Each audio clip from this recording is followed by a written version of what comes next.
जय हिंद दोस्तों, मैं नवीन शर्मा आप सभी का स्वागत करता हूं। आशा करता हूं आप सब एकदम अच्छे हैं, एकदम बेहतरीन हैं। एक बार सारे प्यारे दोस्त बताएंगे आप सब कैसे हैं। उम्मीद करेंगे बढ़िया होंगे, बेहतरीन होंगे, शानदार ज़बरदस्त होंगे।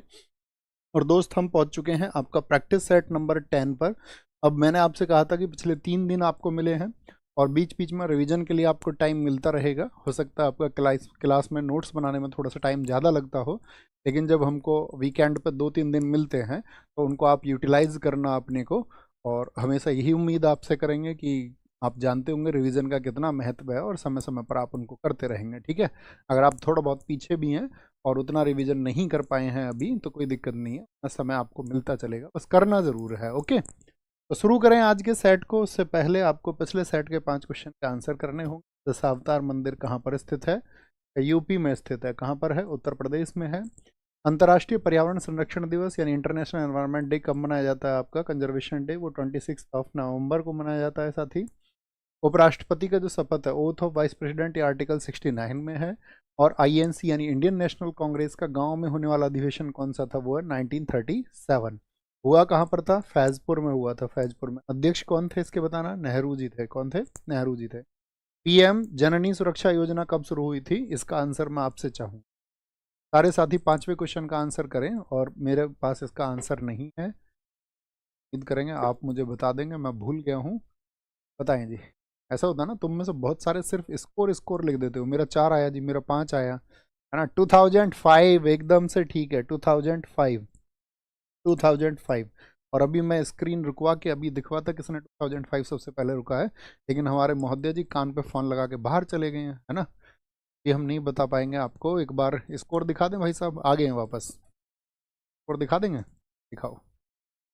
नौशाद 4 स्कोर है, फिलिप्स 4 है, नवीन सर का मनु मनु 4 स्कोर है, कपिल कुमार 4 है, रागिनी 5 है, नीतीश की दुनिया भैया आज 5 सही है। मज़ा आ गया, रिवीजन अच्छा किया होगा तभी तो आएंगे। बोलेंगे जी। दर्श द्विवेदी, नवीन सर लाइफ, इनके 4 नंबर हैं। राहुल कुमार मिश्रा जी का 5 स्कोर है, फौजी साहब का 4 स्कोर है, सचिन कुमार 5 स्कोर है, श्रवण कुमार 4 स्कोर है। सारे साथियों का स्वागत है। एक बार कमर पेटी बांध के तैयार हो जाइए, कमर कस के तैयार हो जाइए, चलते हैं सेट की तरफ, मजा आएगा। निम्नलिखित में से किस राज्य में चू फाट नृत्य किया जाता है? तो चू फाट कहाँ का डांस है बताएंगे? तो ये भैया आपका डांस है हरियाणा का, नहीं उत्तराखंड का, पश्चिम बंगाल का, सिक्किम का। अब हम फॉक डांस पर बढ़ चुके हैं। आपका हम क्लासिकल डांस का आपको बता चुके थे। सिक्कमारी, तो मुझे बताओ जो सिक्किम में और कौन कौन से होते हैं? एक आपका टू फाट हो गया, एक यहाँ पर होता है साथ ही आपका सिक्कमारी। कौन सा? सिक्कमारी डांस होता है। एक यहाँ पर होता है आपका स्नो लॉयन। कौन सा? Snow lion. देखो सीख को सिक्कमारी को आराम से याद रख लोगे, ठीक है। स्नो में, लॉयन को सिक्कमारी, ठीक है। और सिक्किम में ही याद रख लोगे क्या? खुखुरी। क्या बोलोगे? खुखुरी याद रखेंगे। एक याद रख लेना आपका भूटिया। क्या बोलेंगे? भूटिया कहाँ पर होता है? वो भी सिक्किम में होता है। और एक आपका याकछम। ये 5-6 ही पूछे जाते हैं, इसके अलावा एक भी नहीं पढ़ना है। याकछम। पश्चिम बंगाल के बताएं 1-2। वेस्ट बंगाल के, तो वेस्ट बंगाल के 1-2 होते हैं आपका बंगाल। बंगाल को हम क्या बोलते थे बताओ फटाफट से भैया? इसको बंगले से याद रख लेना, बंगले से। अब बंगले में कोई कोई व्यक्ति जाता है आपका रात बिताने। क्या बोलोगे? और बंगले वाले आदमी क्या रहते हैं? वो गंभीर किस्म के लोग होते हैं, सीरियस होते हैं। तो उत्तराखंड की बात करें, उत्तराखंड में छोलिया। उत्तर उसको नहीं देती हैं लड़कियां जो छोल करता रहता है। तो चाचिरी, जिसकी चाची जी भी छोल करती हैं, उसको उत्तर नहीं देती हैं। हरियाणा, हरियाणा में आपका होता है गुग्गा और लूर। क्या बोलोगे? गुग्गा और लूर। धमाल होता है, धमाल यहीं पर होता है। खोड़िया, खोड़िया बोलते हैं, या आपका खोरिया भी उसको बोलते हैं, खेरिया बोले, एक ही बात है। ये सब कहाँ के हैं? ये हरियाणा के हैं। ओके, ये हरियाणा के होते हैं। अब हम आपसे कुछ नृत्य पूछ लें, कुछ डांस पूछेंगे आपसे और उम्मीद करूंगा आप बताओगे। मुझे बताना होजागिरी कहाँ का डांस है? होजागिरी और संगराई ये एक ही जगह के हैं। होजागिरी और संगराई डांस, संगराई फोक डांस है। ये कहाँ पर होता है? होजागिरी कहाँ पे होता है? होजागिरी होता है भैया हमारा त्रिपुरा में। लेकिन दोस्त मैं आपसे पूछ लूँ, परफेक्ट सा आंसर आए, कोजागिरी कहाँ पर होता है? कोजागिरी, कोजागिरी आंसर करो फटाफट से। कोजागिरी कहाँ पर होता है? कोजागिरी। क्या बोलेंगे? कोजागिरी होता है भैया महाराष्ट्र का। इन दोनों में कभी कंफ्यूज नहीं होना, ठीक है। होजागिरी कहाँ पर है?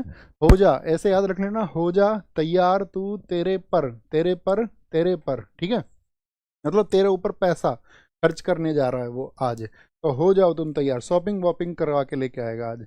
कुकी बताओ, कुकी, कुकी कहाँ का डांस है? कुकी मोड से डांस है। मोड से कौन लेता है चलते समय? मोड से, ऐसे मोड़ आ जाते हैं ना रास्ते में, ऐसे मोड से।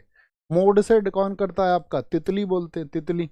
तितली डांस होता है यहाँ पर आपका। जेलियांग होता है, जेलियांग, जेली के जैसे अंग होते हैं उसके, बोलोगे जेलियांग। जेली देखी है, लिज बिजी सी होती है, ठीक है, थोड़ा लिक्विड लिक्विड सा होता है, तो वो नागालैंड होता है। ऐसे ये भी तो होता है फ्लेक्सिबल सा, नागालैंड, जेली के जैसा ही। नाग, नाग से याद रखिए, नाग चलते टाइम क्या लेता? मोड से लेता, मोड से। चेराव बताओ कहाँ का है?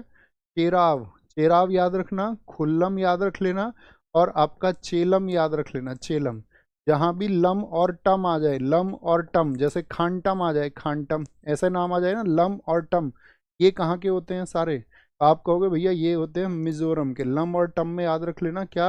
मिजोरम के होते हैं ये सब। कहाँ के होते हैं? मिजोरम के होते हैं। मुझे बताओ थांगटा कहाँ का है? थांगटा, थांगटा कहाँ का है? थांगटा एक मार्शल आर्ट डांस है। अच्छा, सभी मार्शल आर्ट की मदर किसको कहा जाता है बताओ? सभी मार्शल आर्ट की जननी कौन सी है? तो जननी है आपका कलाइरी पट्टू, जो केरल की है। कहाँ की? केरल की। स्काई मार्शल आर्ट बताओ कहाँ की है? भैया स्काई जम्मू कश्मीर की है। कहाँ की? जम्मू कश्मीर की। मुष्टि युद्ध कहाँ की मार्शल आर्ट है? तो आप कहेंगे वाराणसी की है। अगर मैं आपसे पूछूं मलकम्ब कहाँ का साथी आपका स्टेट स्पोर्ट है? कहाँ का स्टेट स्पोर्ट है? कहाँ की मार्शल आर्ट है बताएं? मलखम्ब कहाँ की है? सबका आंसर आए, मजा आ जाएगा। मलखम्ब पे आंसर आया तो लगेगा कि हाँ तुम्हारी जबरदस्त पकड़ है और तुम हर रोज अपनी तैयारी को बेहतर कर रहे हो। थांगटा हो गया, लाई हरोबा हो गया, लाई हरोबा, लाई हरोबा, या पुंग चोलोम पूछ ले आपसे, पुंग चोलोम। पुंग चोलोम हमने कक्षा में बताया था, तो ये किस में होता है साथी आपका? तो ये मणिपुर में होता है। कहाँ पर होता है? मणिपुर में ये आपका होता है, मणिपुर में। अगर मैं आपसे पूछूं तापू डांस बताओ कहाँ का है? तापू पूछ ले, पोपिर पूछ ले, पोपिर, पोपिर डांस होता है, चालो डांस होता है, वांचो होता है। क्या होता है? वांचो डांस होता है, वांचो। ये कहाँ के हैं भैया? ये अरुणाचल के हैं। कहाँ के हैं? अरुणाचल के डांस है, अरुणाचल के। आप मुझे बताओ लाहो कहाँ का डांस है? लाहो, लहू, मुंह लग गया, लहू, no crime, no crime, no crime, इससे लहू बह जाएगा बहुत ज्यादा। बंगाला, अरे भाई बगल में दबा के मार लिया उसको, बेहद घायल हो गया है वो, बेहद। बेहिंदी खलम, बेहिंदी खलम। साध सुख, उसको छोड़ दो यार, वो सीधा सादा सूखा सा है। ये सब कहाँ के हैं? ये मेघालय के हैं। कहाँ के? मेघालय के। मैं घायल हो गया, मैं घायल हो गया, मेरा लहू बह गया, प्लीज नो क्राइम मेरे साथ में, मुझे बगल में मत दबाओ, मैं बेहद घायल हो चुका हूँ, मैं सीधा सा सूखा सा हूँ, मैं घायल हो चुका हूँ। मेघालय है ना। आगे बताओ फटाफट से, झुमुरा कहाँ का है? झुमुरा, बोलो भाई। झुमुरा आपका बगरूम्बा, बगरूम्बा कहाँ का डांस है? आप मुझे बताओ। खेल गोपाल, कली गोपाल, ये सब यहीं के हैं। अंकिया नाट, अंकिया नाट, बीहू, बीहू, ये सब कहाँ के हैं? ये भैया असम के हैं, याद रख लेना। आसाम जो बहू आई है उसके कानों में झूमर हैं, झूमर पहन के आती है ना बहू, झूमर हैं। अलग अलग रूम भी चाहिए होता है भाई, घर में आदमी सोचता मेरे दो लड़के हैं, तो वो और उसकी बहू के रहने के लिए दो रूम तो अलग से होने चाहिए। रूम्बा, ठीक है। खेल गोपाल, जो बहू आती है उसको खेल भी खिलवाते हैं, अंगूठी ढूंढने का खेल, इधर उधर की चीजें, ये सब खिलाते हैं। कली गोपाल, खेल गोपाल। अंकिया नाट, कई बार तो वो नाट जाती है ऐसे खेल को खेलने, कहती मैं पढ़ी लिखी हूँ, इस तरह के खेल नहीं खेलती, मैं जिंदगी के साथ में खेलती हूँ। अंकिया नाट, क्या बोलोगे? अंकिया नाट होता है आपका, क्या बोलोगे? अंकिया नाट हो गया। ऐसी बहुत सारे आपका। कानोई, झूमर कहाँ पहनती है? कानों में पहनती है, तो कानोई भी होता है, कानोई होता है, कानोई, ठीक है। और आपका कहाँ ये आपका रेडी होके आती है आपका? होबजा नाई, कहाँ? होबजा नाई। ज़्यादातर लोग तो लड़के तो नाई के पास ही तैयार होके आते हैं ना, बार्बर शॉप पे, सैलून पे, तो इसलिए बोलते हैं, ठीक है। सर झूमर कान में नहीं, घर में लगाया जाता है। लड़कियां कानों में झूमर पहन लेती हैं, देखी नहीं है तो उन्हें इतने बड़े बड़े झूमर होते। एमजी संगीत पुरस्कार प्रतिवर्ष निम्नलिखित में से किस राज्य द्वारा प्रदान किया जाता है? एमजी पुरस्कार बताओ जी। एमजी पुरस्कार, एमजी पुरस्कार जो साथी आपका क्या है? म्यूजिक के लिए अवार्ड दिया जाता है। तमिलनाडु नहीं जी भैया, तमिलनाडु के तो दो अवार्ड है, दोनों को याद रख लेना। इसमें एक तो कलिमा मणि होता है, कौन सा होता है? कलिमा मणि अवार्ड कहाँ का है आपका? तो आप कहेंगे तमिलनाडु का है। आपसे पूछे पुमपुहार कहाँ का है? पुमपुहार अवार्ड, तो पुमपुहार भी कहाँ का है? ये तमिलनाडु के हैं, दोनों के दोनों। नागालैंड में दिया जाता है क्या? आप कहेंगे हाँ जी भैया ये नागालैंड का ही है। कहाँ का है? नागालैंड का है। और देखो यहाँ पर आपका एमपी, एमपी के बहुत चर्चित है। एमपी का एक तो याद रख लेना आपका कुमार गंधर्व, कौन सा? कुमार गंधर्व। इसमें तो पूछा जाता है साथ ही कब से शुरू हुआ था। कुमार गंधर्व अवार्ड 1992 का है, 1992 का, ठीक है। कुमार गंधर्व हो गया। एक यहाँ पे पूछा जाता है कालिदास सम्मान 1980 वाला, कौन सा? कालिदास सम्मान जो 1980 में स्टार्ट हुआ था। कब? 1980 से आरंभ हुआ था आपका कालिदास सम्मान। यहीं पे बहुत चर्चित है तानसेन सम्मान या तानसेन। मैं आपसे पूछूं, तानसेन संगीत समारोह मध्य प्रदेश के किस शहर में आयोजित होता है? किस शहर में उसको किया जाता है? तो तानसेन, क्योंकि ये ग्वालियर के ही थे, इनकी समाधि भी ग्वालियर में है, तो याद रखना ग्वालियर एमपी में पड़ता है। तान ये क्या बोलोगे? तानसेन संगीत समारोह, आपका तानसेन संगीत समारोह। इकबाल पुरस्कार पूछे कौन सी गवर्नमेंट देती है? तो इकबाल पुरस्कार आपका साथी याद रखना मध्य प्रदेश सरकार द्वारा दिया जाता है, मध्य प्रदेश सरकार द्वारा, ठीक है, मध्य प्रदेश सरकार। कर्नाटक का जनकचारी अवार्ड है, कौन सा है? जनकचारी पुरस्कार, जनकचारी अवार्ड साथी आपका जनकचारी अवार्ड किस गवर्नमेंट द्वारा? कर्नाटक द्वारा दिया जाता है, कर्नाटक द्वारा, है ना। हम यहाँ पर आपसे पूछेंगे दोस्त कुछ अवार्ड, हमको आप बताना कि मुझे बताओ, आपसे पूछ लें हम, नंदी पुरस्कार कौन सी सरकार देती है? नंदी पुरस्कार बताओ जी। नंदी जो पुरस्कार होता है वो दिया जाता है संगीत के क्षेत्र का, ये भी ठीक है, आंध्र प्रदेश सरकार द्वारा। किसके द्वारा? आंध्र प्रदेश सरकार द्वारा उसको दिया जाता है नंदी पुरस्कार। मैं आपसे पूछूं देवदास, सॉरी देवा नहीं, देवदास, देवदास लिखें भी, देवदास स्मृति पंथी पुरस्कार किसके द्वारा? देवदास स्मृति पुरस्कार ये छत्तीसगढ़ सरकार देती है, छत्तीसगढ़, ठीक है। मुझे बताओ शास्त्रीय नृत्य का राष्ट्रीय पुरस्कार कौन सा है? जो क्लासिकल डांस है उसके लिए नेशनल अवार्ड, शास्त्रीय शास्त्रीय नृत्य का राष्ट्रीय पुरस्कार, national award for classical dance, ये बहुत इंपॉर्टेंट, इसको चुनना। ये है अभिनंदन सरोजा। अभिनंदन सरोजा कौन सा डांस करती थी बताओ? अभिनंदन सरोजा, अभिनंदन सरोजा, इनका संबंध है आपका किससे? भरतनाट्यम से। किससे? भरतनाट्यम से, जिनको हम बोलते हैं आपका सरोजा वैद्यनाथन। सरोजा वैद्यनाथन के नाम पर इसको शुरू किया गया था। इनको साथी अगर मैं बात करूं, अभिनंदन सरोजा एक चर्चित नाम है जिनको पद्म भूषण भी मिल चुका है, पद्म भूषण भी इनको मिल चुका है 2013 में। क्या बोलोगे? इन्हीं के नाम पर इस अवार्ड को रखा गया था, ठीक है। क्या बोलेंगे? National award for classical dance अभिनंदन सरोजा पुरस्कार है। कोडोंग मठ कहाँ पर है? मॉनेस्ट्री। पहले तो बात तो मुझे बताइए मॉनेस्ट्री का संबंध किस साथी आपका रिलीजन से होता है, किस धर्म से होता है? बोलेंगे किस धर्म से होता है?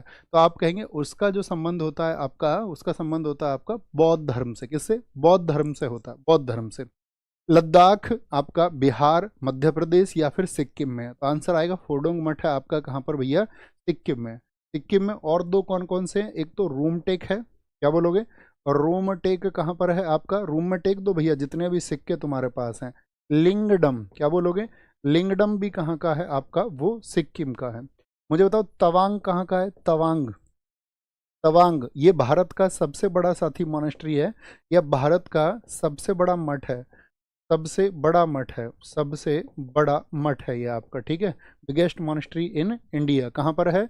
अरुणाचल में है जी। कहाँ पर है? अरुणाचल प्रदेश में, अरुणाचल प्रदेश में। मुझे बताओ तुम, मैं कुछ मठों के नाम पूछ रहा हूँ आपसे। माई ड्रोलिंग बताओ कहाँ पर है? माई ड्रोलिंग, माई ड्रोलिंग है आपका उत्तराखंड में। ताबो बताओ कहाँ पर है? ताबो आपका भैया, ताबो आपका हिमाचल प्रदेश में है, ठीक है।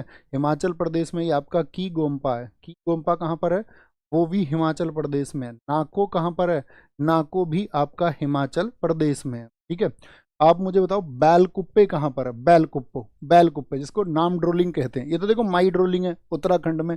एक मैं आपसे पूछ रहा हूँ बैलकुप्पे, बैलकुप्पे कहाँ पर है? बैलकुप्पे, ये बैलकुप्पे जिसको कहा जाता है आपका क्या?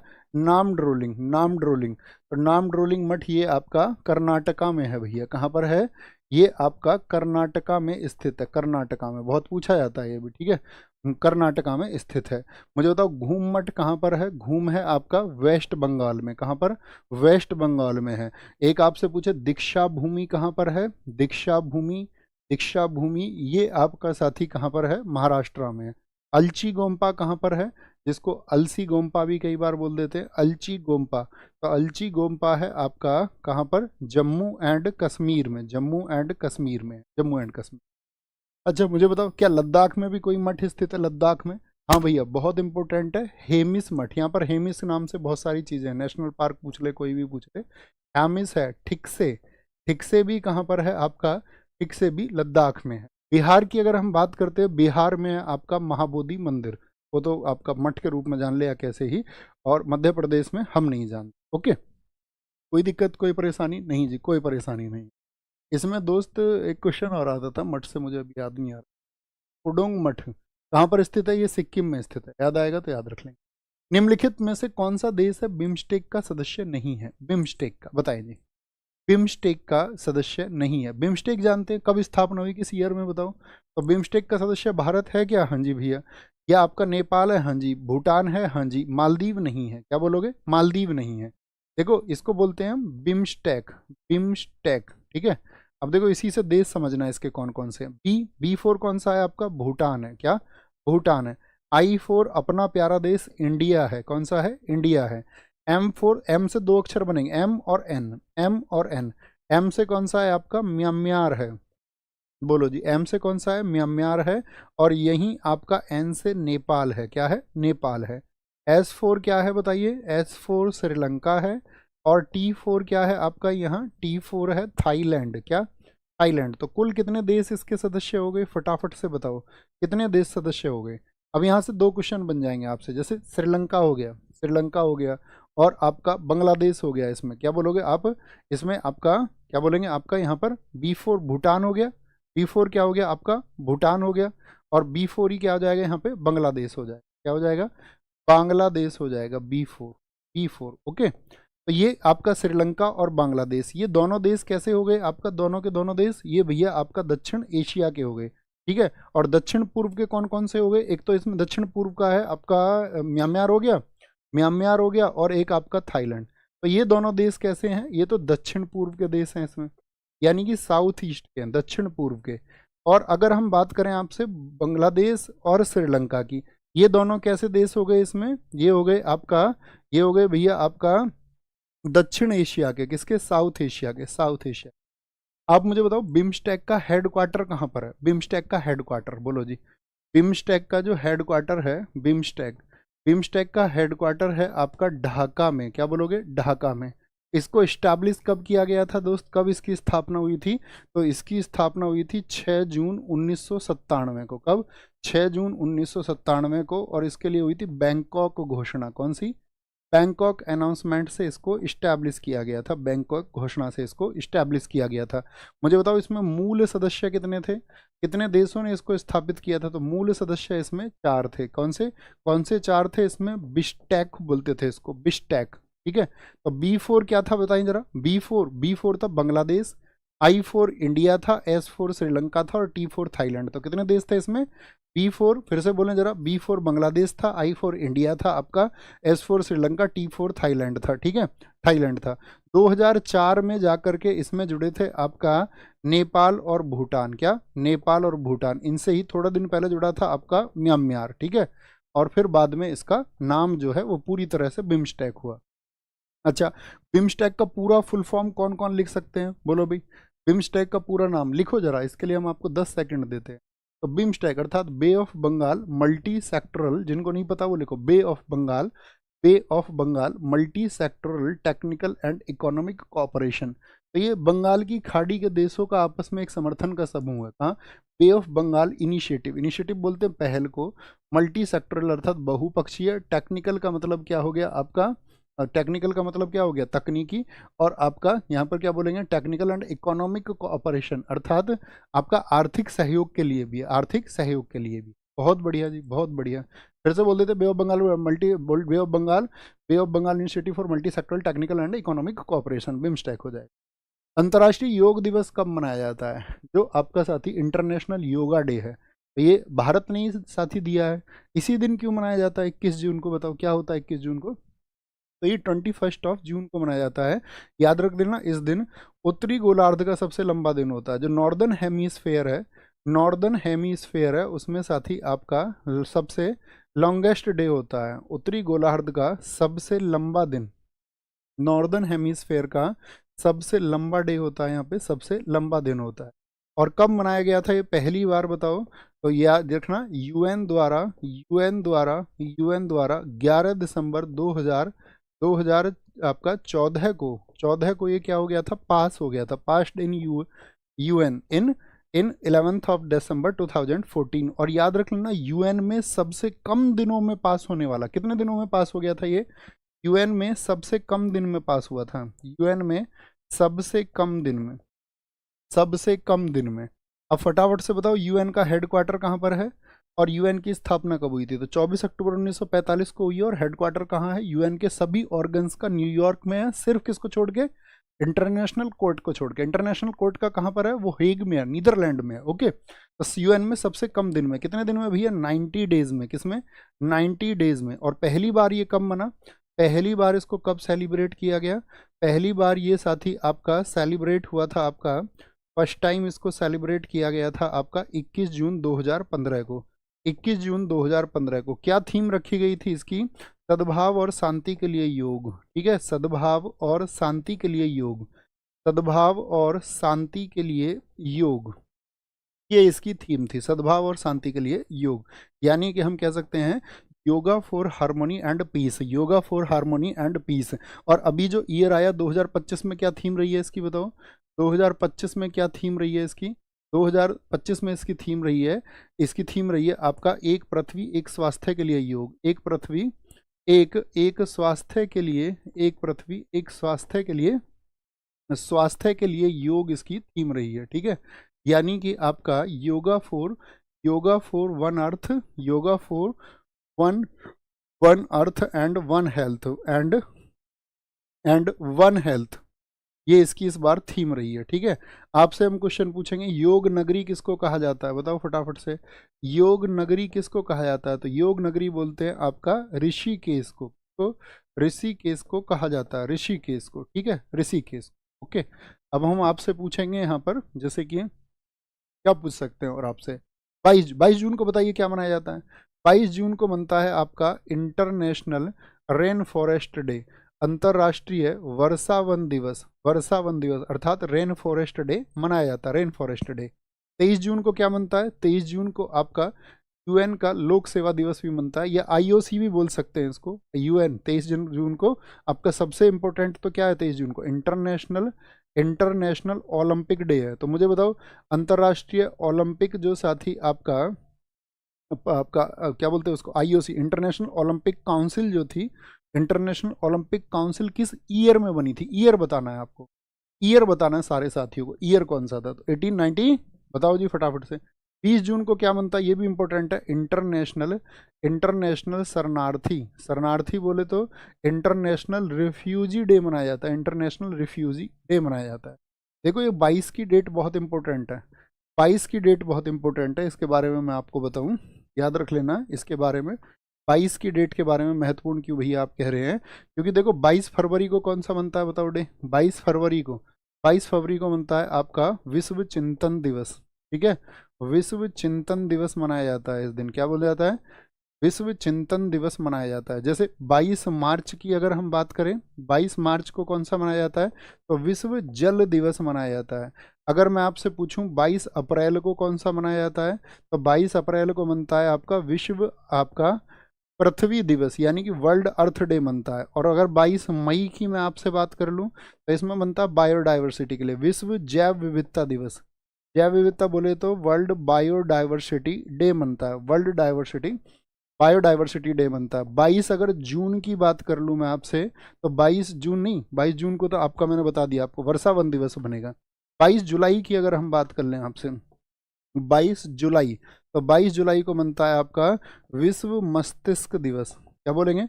विश्व मस्तिष्क दिवस बनता है आपका। ठीक है, वर्ल्ड वर्ल्ड ब्रेन डे मनाया जाता है, ब्रेन डे। और इसी दिन याद रखो 22 जुलाई को क्या एक्सेप्ट हुआ था हमारे देश में? 22 जुलाई को क्या एक्सेप्ट हुआ था? राष्ट्रीय ध्वज को अंगीकार किया गया था। ईयर कौन सा था ये आपको बताना है। इस ईयर में 22 जुलाई को हमने अपने ध्वज को स्वीकार किया था, बताओ, बोलो भी फटाफट से, अपने ध्वज को हमने स्वीकार किया। आगे चलेंगे जी, बोलेंगे जी फटाफट। फुटबॉल में गोल लाइन और पेनल्टी स्पॉट के बीच कितनी होती है, गोल लाइन और आपका पेनल्टी स्पॉट के बीच की दूरी कितनी होती है बताएंगे जी। तो 11 गज, 12 गज, 10 गज या फिर 9 गज होती है। तो भैया 12 गज होती है। कितनी होती है? 12 गज होती है। दो गोल पोस्टों के बीच की दूरी बताओ कितनी होती है ये। तो गोल पोस्ट के बीच की दूरी, तो गोल पोस्ट के बीच की दूरी, distance between two goal post, तो बीच जो दूरी होती है साथी, इनके बीच का जो डिस्टेंस होता है वो होता है 7.32 मीटर होता है। ठीक है, मीटर होता है। अच्छा, गोल पोस्ट की ऊंचाई बताओ कितना होता है, ये ऊंचाई कितनी होती है, ये वाली गोल पोस्ट की ऊंचाई। गोल पोस्ट की जो ऊंचाई होती है, हाइट होती है, सबसे ज़्यादा यही पूछी जाती है, बहुत याद रखना है इसको। ये होती है 8 फीट। क्या बोलोगे? 8 फीट। अगर मैं इसकी लंबाई पूछ लूँ तो ये लंबाई मैंने आपको बता दी, दो गोल पोस्ट के बीच की दूरी। ये कितनी होती है? ये तो 8 फीट होती है। और ये कितनी होती है? ये होती है 7.32 मीटर होती है, मीटर होती है। ओके। अच्छा, मैदान की लंबाई बताओ कितनी होती है। मैदान की लंबाई हॉकी के बराबर होती है क्या? बोलो फटाफट से। इसकी मैदान की जो लंबाई होती है वो होती है 90 से 120 मीटर, 120 मीटर। और वहीं पर लेंथ और ब्रेथ की बात करें तो ब्रेथ होती है आपका 45 से 91 मीटर तक, यानी इतनी लंबाई इतनी चौड़ाई, तो कई बार चौकोर मैदान भी हो जाता है। अच्छा, मैच बताओ कितनी देर का होता है फुटबॉल का। तो फुटबॉल का मैच होता है आपका 90 मिनट्स का। कितना? 90 मिनट का होता है। और कितनी कितनी देर के इसमें आपका हाफ होते हैं, तो 45 मिनट का एक हाफ होगा, और फिर आपका 15 मिनट का ब्रेक होगा। 15 मिनट क्या होता है? ब्रेक होता है साथी। और फिर आपका क्या होता है? 45 मिनट का मैच होता है। तो कुल मिलाकर के कितना हो गया आपका? तो कुल मिलाकर के 90 मिनट, और ब्रेक टाइम होता है 15 मिनट का।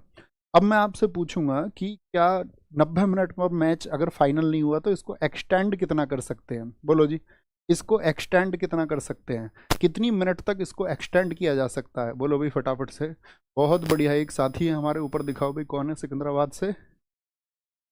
एक हमारे दोस्त का नाम आया अभी, मैंने देखा यहाँ कमेंट सेक्शन में, कपिल गौतम सिकंदराबाद से। बहुत बढ़िया। तो क्या बोलोगे जी, यहाँ 90 मिनट आपका मैदान होता है, और इसको एक्सटेंडेड टाइम लिख लेना इसमें। जो एक्सटेंडेड टाइम होता है, यानी कितने समय के लिए इसको बढ़ाया जा सकता है, 90 मिनट से भी ज़्यादा, तो याद रखना +30 मिनट्स होता है। कितना? +30 मिनट्स होता है आपका, +30 मिनट्स। अच्छा, फीफा की स्थापना कब हुई थी बताना। फीफा की स्थापना कब हुई थी? तो फीफा की स्थापना हुई है आपकी 1904 में। किस जगह पर हुई थी? 1904 में पेरिस में हुई थी। कहाँ पर? पेरिस में। लेकिन इसका अगर मैं हेडक्वार्टर पूछूं वर्तमान में, फीफा का हेडक्वार्टर मैं आपसे पूछ लूं तो आप बोलोगे ज्यूरिख में है। कहाँ पर है? ज्यूरिख अर्थात स्विट्जरलैंड में है। अच्छा, जैसे भारत में भी संगठन है आपका अखिल भारतीय फुटबॉल महासंघ, all India football federation.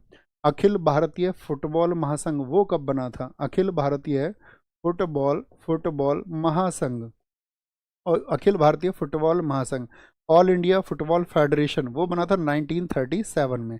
Bharat FIFA में कब शामिल हुआ था बताओ। भारत फीफा में कब शामिल हुआ था? कब शामिल? तो भारत फीफा में शामिल हुआ था आपका 1948 में। अब मेरा प्यारे दोस्त, एक अच्छा सा क्वेश्चन रहेगा आपसे जबरदस्त सा, कि पहला जो फुटबॉल वर्ल्ड कप था वो किस ईयर में हुआ? अभी बहुत चर्चा है कि 100 वर्ष के बाद में फिर से वही होने जा रहा है। तो मुझे बताओ, फुटबॉल का पहला वर्ल्ड कप किस ईयर में होता? बस ईयर लिख दो सारे लोग। ईयर लिख दोगे तो दिल को एकदम से मतलब ठंडक मिल जाएगी, ऐसे समझो किसी ने आइस रगड़ दी हो, आइस रगड़ दी हो। तो इसका मतलब होगा 1930, उरुग्वे। कमाल भैया, परिवार में सब ठीक है मेरे दोस्त, परिवार में सब अच्छे हैं। लेकिन अगर मैं कहूँ परिवार में सब अच्छे हैं तो इसके लिए आपको भी अच्छा होना पड़ेगा, because you are the family. और अगर आप अच्छे हैं तभी हम कह पाएंगे सब अच्छे हैं। तो आप एक बार लिखिए जी, हम अच्छे हैं तो फिर सब अच्छा है। निम्नलिखित में से किस खिलाड़ी ने आत्मकथा अनडिस्प्यूटेड ट्रुथ लिखी है? अनडिस्प्यूटेड ट्रुथ लिखी है, बताओ जी। केविन पीटरसन ने लिखी है, मोहम्मद अली ने लिखी है, ये माइक टाइसन की है। किसकी है? माइक टाइसन की। मैथ्यू हेडन की बताओ, स्टैंडिंग माई ग्राउंड, किसकी किताब है? मैथ्यू हेडन की, standing standing my ground. Standing my ground किसकी है भैया? ये मैथ्यू हेडन की बुक है, मैथ्यू हेडन की बुक है standing my ground. Muhammad Ali बहुत चर्चित, the soul of butterfly, boxer थे। द सोल ऑफ बटरफ्लाई, क्या बोलोगे? द सोल ऑफ बटरफ्लाई, ये किसकी है आपका साथी? मोहम्मद अली की है। केविन पीटरसन किस देश के खिलाड़ी हैं बताओ? तो इन्होंने लिखा था क्रॉसिंग द बाउंड्री। क्या बोलोगे? इन्होंने लिखा था क्रॉसिंग द बाउंड्री। देखो, ये ऑस्ट्रेलिया के जो खिलाड़ी है ना, एसएससी से बहुत क्वेश्चन पूछता है। ठीक है, एसएससी क्या, रेलवे और एसएससी का सेम फॉर्मेट आपका एनटीपीसी के लिए। तो इनसे बहुत पूछता है। Crossing the boundary. अब हम आपसे कुछ किताबें पूछेंगे, जैसे आप मुझे बताना, जैसे पहली किताब हम आपसे पूछते हैं, सिक्स मशीन किसकी है? सिक्स मशीन, ये तो चर्चित ही है, हमने आपको बताया भी था। सिक्स मशीन ये किसकी है? क्रिस गेल की है। किसकी है? क्रिस गेल की बुक है, क्रिस गेल की। Both feet on the ground ये किसकी है? Both feet on the ground ये किस खिलाड़ी की पुस्तक है? Both feet on the ground ये है आपका फुटबॉलर थे डेविड बेकहम। क्या बोलोगे? डेविड बेकहम की बुक है, डेविड बेकहम की बुक है।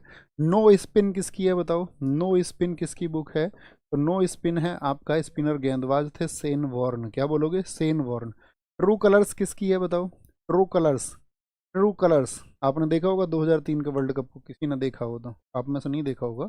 एडम गिलक्रिस्ट ये उस समय पर आपका विकेट कीपर और सलामी बल्लेबाज थे हेडन के साथ में। Adam Gilchrist. क्या बोलोगे? एडम गिलक्रिस्ट की है। At the close of play, बोलो जी। At the close of play, at the close of play किसकी है? ये लिखेंगे रिकी पॉन्टिंग की है। क्या बोलोगे? Ricky Ponting. कहाँ के खिलाड़ी? ये भी आपका भैया कहाँ का? ऑस्ट्रेलिया का ही खिलाड़ी है रिकी पॉन्टिंग। अच्छा मुझे बताओ यहाँ पे मूवमेंट्स बुक किसकी है? मूवमेंट्स, तो मूवमेंट्स बुक है आपका रोनाल्डो की। किसकी? रोनाल्डो की बुक है, रोनाल्डो की। हाउ आई प्ले गोल्फ ये किसकी है? How I play golf, how I play golf ये अमेरिका के आपका टाइगर वुड्स, जो बहुत विवादों में भी घिरे रहे थे, टाइगर वुड्स की है। किसकी? टाइगर वुड्स की है। ठीक है। रॉय ऑन द राइज किसकी है? रॉय ऑन द राइज किसकी है? रॉय ऑन द राइज तो ये एंड्रयू साइमंड्स की है। देखिए जो होठ से पे पता नहीं क्या लगा के रखता था, एंड्रयू साइमंड्स। क्या बोलते हैं उसको जो क्रिकेटर लगाए रखते हैं होठ पे? देखा तुम, सफेद सफेद होठ कर लेते हैं। Andrew Symonds. बताओ जी। एंड्रयू साइमंड्स की बुक है, ये आपने याद रख लेनी है, ये पूछी जाती है इंटरनेशनल।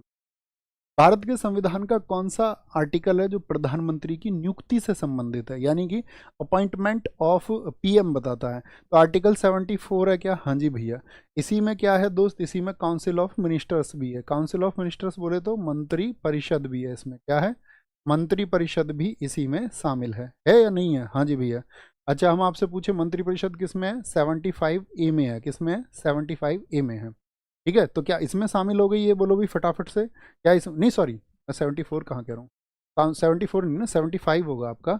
आर्टिकल 75 होगा, आर्टिकल 7। और COMB किस में शामिल है? वो आपका 75A में शामिल हो जाएगा। 76 में क्या है आपका? बोलो जी। 76 में क्या बताया गया है? महान्यायवादी को बताया गया है। महान्यायवादी, महान्यायवादी बोले तो महान्यायवादी को बताओ क्या बोलते हैं हम? महान्यायवादी को और क्या बोला जाता है? तो इसको बोलेंगे आप AGI बोलते हैं, अटॉर्नी जनरल ऑफ इंडिया। क्या होता है ये आपका साथी अटॉर्नी जनरल ऑफ इंडिया होता है। और अटॉर्नी जनरल ऑफ इंडिया का क्या मतलब है? अटॉर्नी जनरल ऑफ इंडिया होने से क्या मतलब होता है?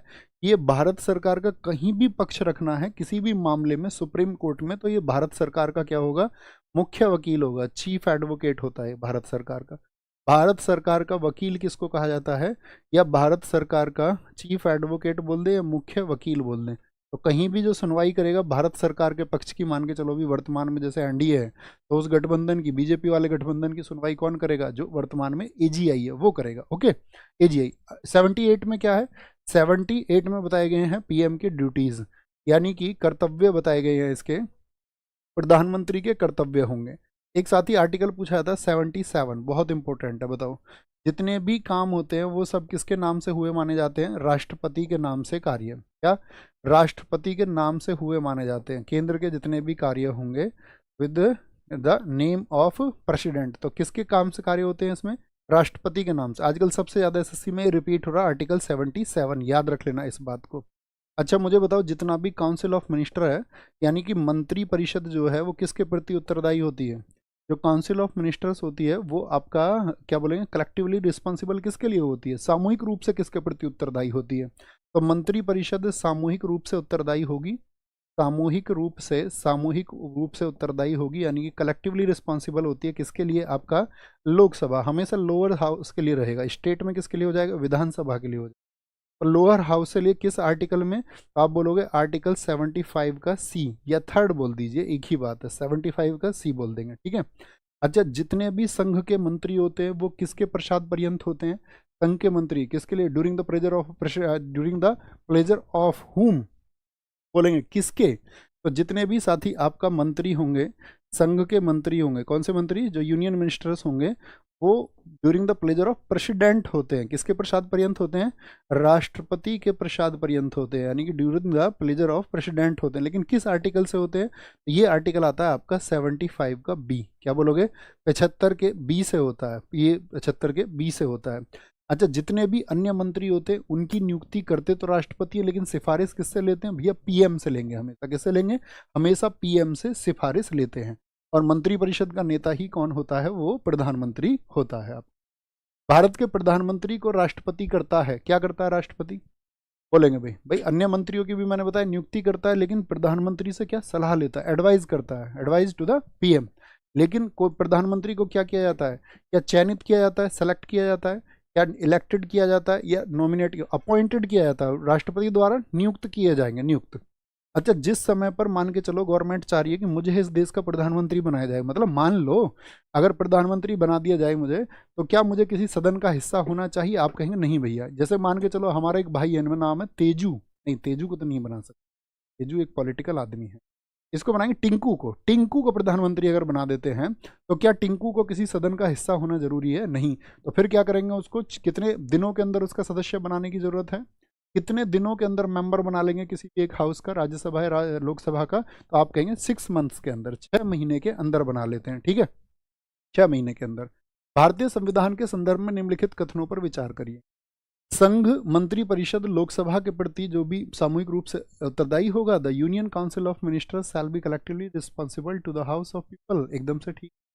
संघ के मंत्री प्रधानमंत्री के प्रसाद पर्यंत, नहीं भैया, प्रधानमंत्री नहीं, राष्ट्रपति के प्रसाद पर्यंत होते, इसके during the pleasure of president होते हैं, राष्ट्रपति के। तो ये क्या हो जाएगा, गलत हो जाएगा, अर्थात केवल एक सही होगा, केवल एक सही होगा। और राष्ट्रपति के प्रसाद पर्यंत होंगे, ये बात मैंने आपको भी बताई, आर्टिकल 75(2) से होता है, और ये दोनों बहुत पूछे जाते हैं। और लोकसभा के प्रति जो रिस्पॉन्सिबल होते हैं, आर्टिकल 75 का सबसेक्शन 3 होता है। निम्नलिखित में से कौन प्रधानमंत्री बनते समय राज्यसभा का सदस्य था, कौन था राज्यसभा का सदस्य, तो राज्यसभा का सदस्य लाल बहादुर शास्त्री थे, आप कहेंगे नहीं भैया, इंदिरा गांधी थी, हाँ जी इंदिरा गांधी थी। अच्छा, कितने ऐसे लोग हैं जो आपका, अगर हम बात करें कहाँ से, जो राज्यसभा से प्रधानमंत्री हुए हैं, उनकी संख्या कितनी है, पॉलिटिक क्लासेस में मैंने आपको बताई थी खूब, बहुत विस्तार से। जिन साथियों ने नहीं देखा है तो प्रधानमंत्री वाला हमारा जो क्लास है उसको देख लेना, 15-20 मिनट में तेज स्पीड में लगा के फटाफट से। भैया 4 बने हैं, बहुत बढ़िया, ये हुई ना बात। इंदिरा गांधी है, मुझे बताओ फटाफट से, चंद्रशेखर प्रधानमंत्री रहे, हाँ जी, इनको बोलते हैं युवा तुर्क। युवा तुर्क किसको कहा जाता है, चंद्रशेखर को कहा जाता है। पीवी नरसिम्हा राव, इनकी अगर बात करें तो ये किसी भी सदन के सदस्य नहीं थे। पीवी नरसिम्हा राव को जब बनाया गया था तो याद रखना किसी भी सदन के सदस्य नहीं थे, किसी भी सदन के नहीं, ठीक है, किसी भी सदन के नहीं थे, किसी भी सदन के सदस्य नहीं थे। ऐसा प्रधानमंत्री कौन है जो कभी संसद नहीं गए, वो कौन है बताना, जो कभी पार्लियामेंट नहीं गए 6 महीने के दौरान, कभी संसद में नहीं गए, उनका क्या नाम है, वो थे चौधरी चरण सिंह जी, ठीक है। वो आपका जुलाई में बने थे 1979 में, और 14 जनवरी तक रहे थे 1980 में, लेकिन एक भी दिन आपका सदन में नहीं गए। कौन है, क्या बोलोगे, चौधरी चरण सिंह जी थे, ECS चौधरी चरण सिंह जी। कौन बोलोगे, भारत रत्न चौधरी चरण सिंह जी थे। प्रधानमंत्री का शहर किसको बोलते हैं, बोलो, प्रधानमंत्री क्या, ये बोले प्रधानमंत्रियों का शहर, प्रधानमंत्रियों का शहर किसको कहा जाता है, यानी सिटी ऑफ पीएम्स, ये प्रयागराज है, क्योंकि इससे कितने प्रधानमंत्रियों का संबंध रहा है, 7 प्रधानमंत्रियों का संबंध रहा है प्रयागराज से। अब हमें बताएंगे युवा पीएम किसको कहा जाता है, तो युवा कहा जाता है, युवा पीएम राजीव गांधी को, किसको, युवा तुर्क तो चंद्रशेखर को, लेकिन युवा पीएम राजीव गांधी। यहीं पे पूछे आपका बुजुर्ग पीएम किसको कहा जाता है हमारे देश में, सबसे जो बुजुर्ग पीएम रहे हमारे देश में, वो मोरारजी देसाई, क्या बोलोगे, मोरारजी देसाई, मोरारजी देसाई। अब हम आपसे पूछेंगे, हमें बताओ फटाफट से, पहले कार्यवाहक प्रधानमंत्री कौन थे, पहले आपका एक्टिंग प्राइम मिनिस्टर कौन थे भारत के, पहले कार्यकारी प्रधानमंत्री, पहले कार्यकारी प्रधानमंत्री कौन थे, तो पहले कार्यकारी प्रधानमंत्री थे आपका साथी, याद रख लेना, उनका नाम है गुलजारी लाल नंदा। क्या नाम है, गुलजारी लाल नंदा थे, ओके। एक साथी, हाँ, अपनी क्लास में देख लेना, हमको बताया था सर ने, ये जब हम आपको बता रहे थे 11 सदस्यों का हमने पढ़ा था आपका, और उसमें आपका ब्रिक्स में, तो ब्रिक्स में सऊदी अरब ने मना कर दिया है, ब्रिक्स में सऊदी अरब ने क्या कर दिया है, जुड़ने के लिए मना कर दिया। तो फाइनली ब्रिक्स में कितने सदस्य रह गए फिलहाल से लिखो थम्स अप करके। जी हाँ भैया हम वहाँ पे कर लेंगे। मीसू बताया था ना मैंने आपको, मिस्र, ईरान, इथोपिया, सऊदी अरब, यूएई, तो वहाँ पे सऊदी अरब ने मना कर दिया। तो कितने देश? 10, उसको कर लेना, थम्स अप करें जी भैया, हम उसको कर लेंगे। ठीक है, तो गुलजारी लाल नंदा पहले आपका एक्टिंग प्राइम मिनिस्टर हो गए। अब आप हमको बताओ यूएसए जाने वाले पहले प्रधानमंत्री कौन थे? यूएसए जाने वाले यानी अमेरिका जाने वाले पहले पीएम कौन से थे? तो पहले पीएम थे आपका नेहरू जी। क्या बोलोगे? वो नेहरू जी थे, और नेहरू जी गए थे 1949 में। ठीक है, और आपका मोदी जी कौन से प्रधानमंत्री बने? तो नेहरू जी पहले थे और मोदी जी बने 9वें पीएम। कौन से? 9वें पीएम बने, 9वें पीएम बने, 9वें प्रधानमंत्री ये बने। भारतीय राष्ट्रीय कांग्रेस के अधिवेशन के लिए छुट्टियों का मनोरंजन अभिव्यक्ति का प्रयोग किसने किया? छुट्टियों का मनोरंजन कौन कहता था उसको?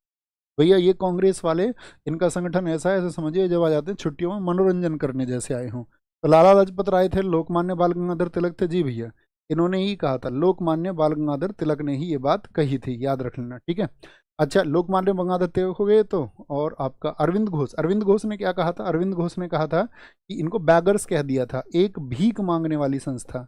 ये अंग्रेजों के सामने जो है अंग्रेजों ईस्ट इंडिया कंपनी तो खत्म हो गई थी 1858 में, तो इसने इनको भीख मांगने वाली संस्था बताया कि एक बैगर इंस्टीट्यूशन है, इनके पास करने को कुछ बस की नहीं है इनके, बस यहाँ बैठ जाते हैं और प्रार्थना पत्रों के माध्यम से अपनी मांग को स्वीकार करना चाहते हैं।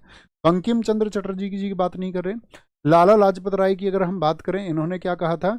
इन्होंने कहा था इसको शिक्षितों का, यानी जो एजुकेटेड लोग हैं, ये शिक्षितों का एक वार्षिक राष्ट्रीय मेला है। ठीक है, एक वार्षिक राष्ट्रीय मेला, वार्षिक राष्ट्रीय मेला इसको कह दिया, यानी कि एक एनुअल नेशनल फेयर इसको बताया, annual national fair of educated.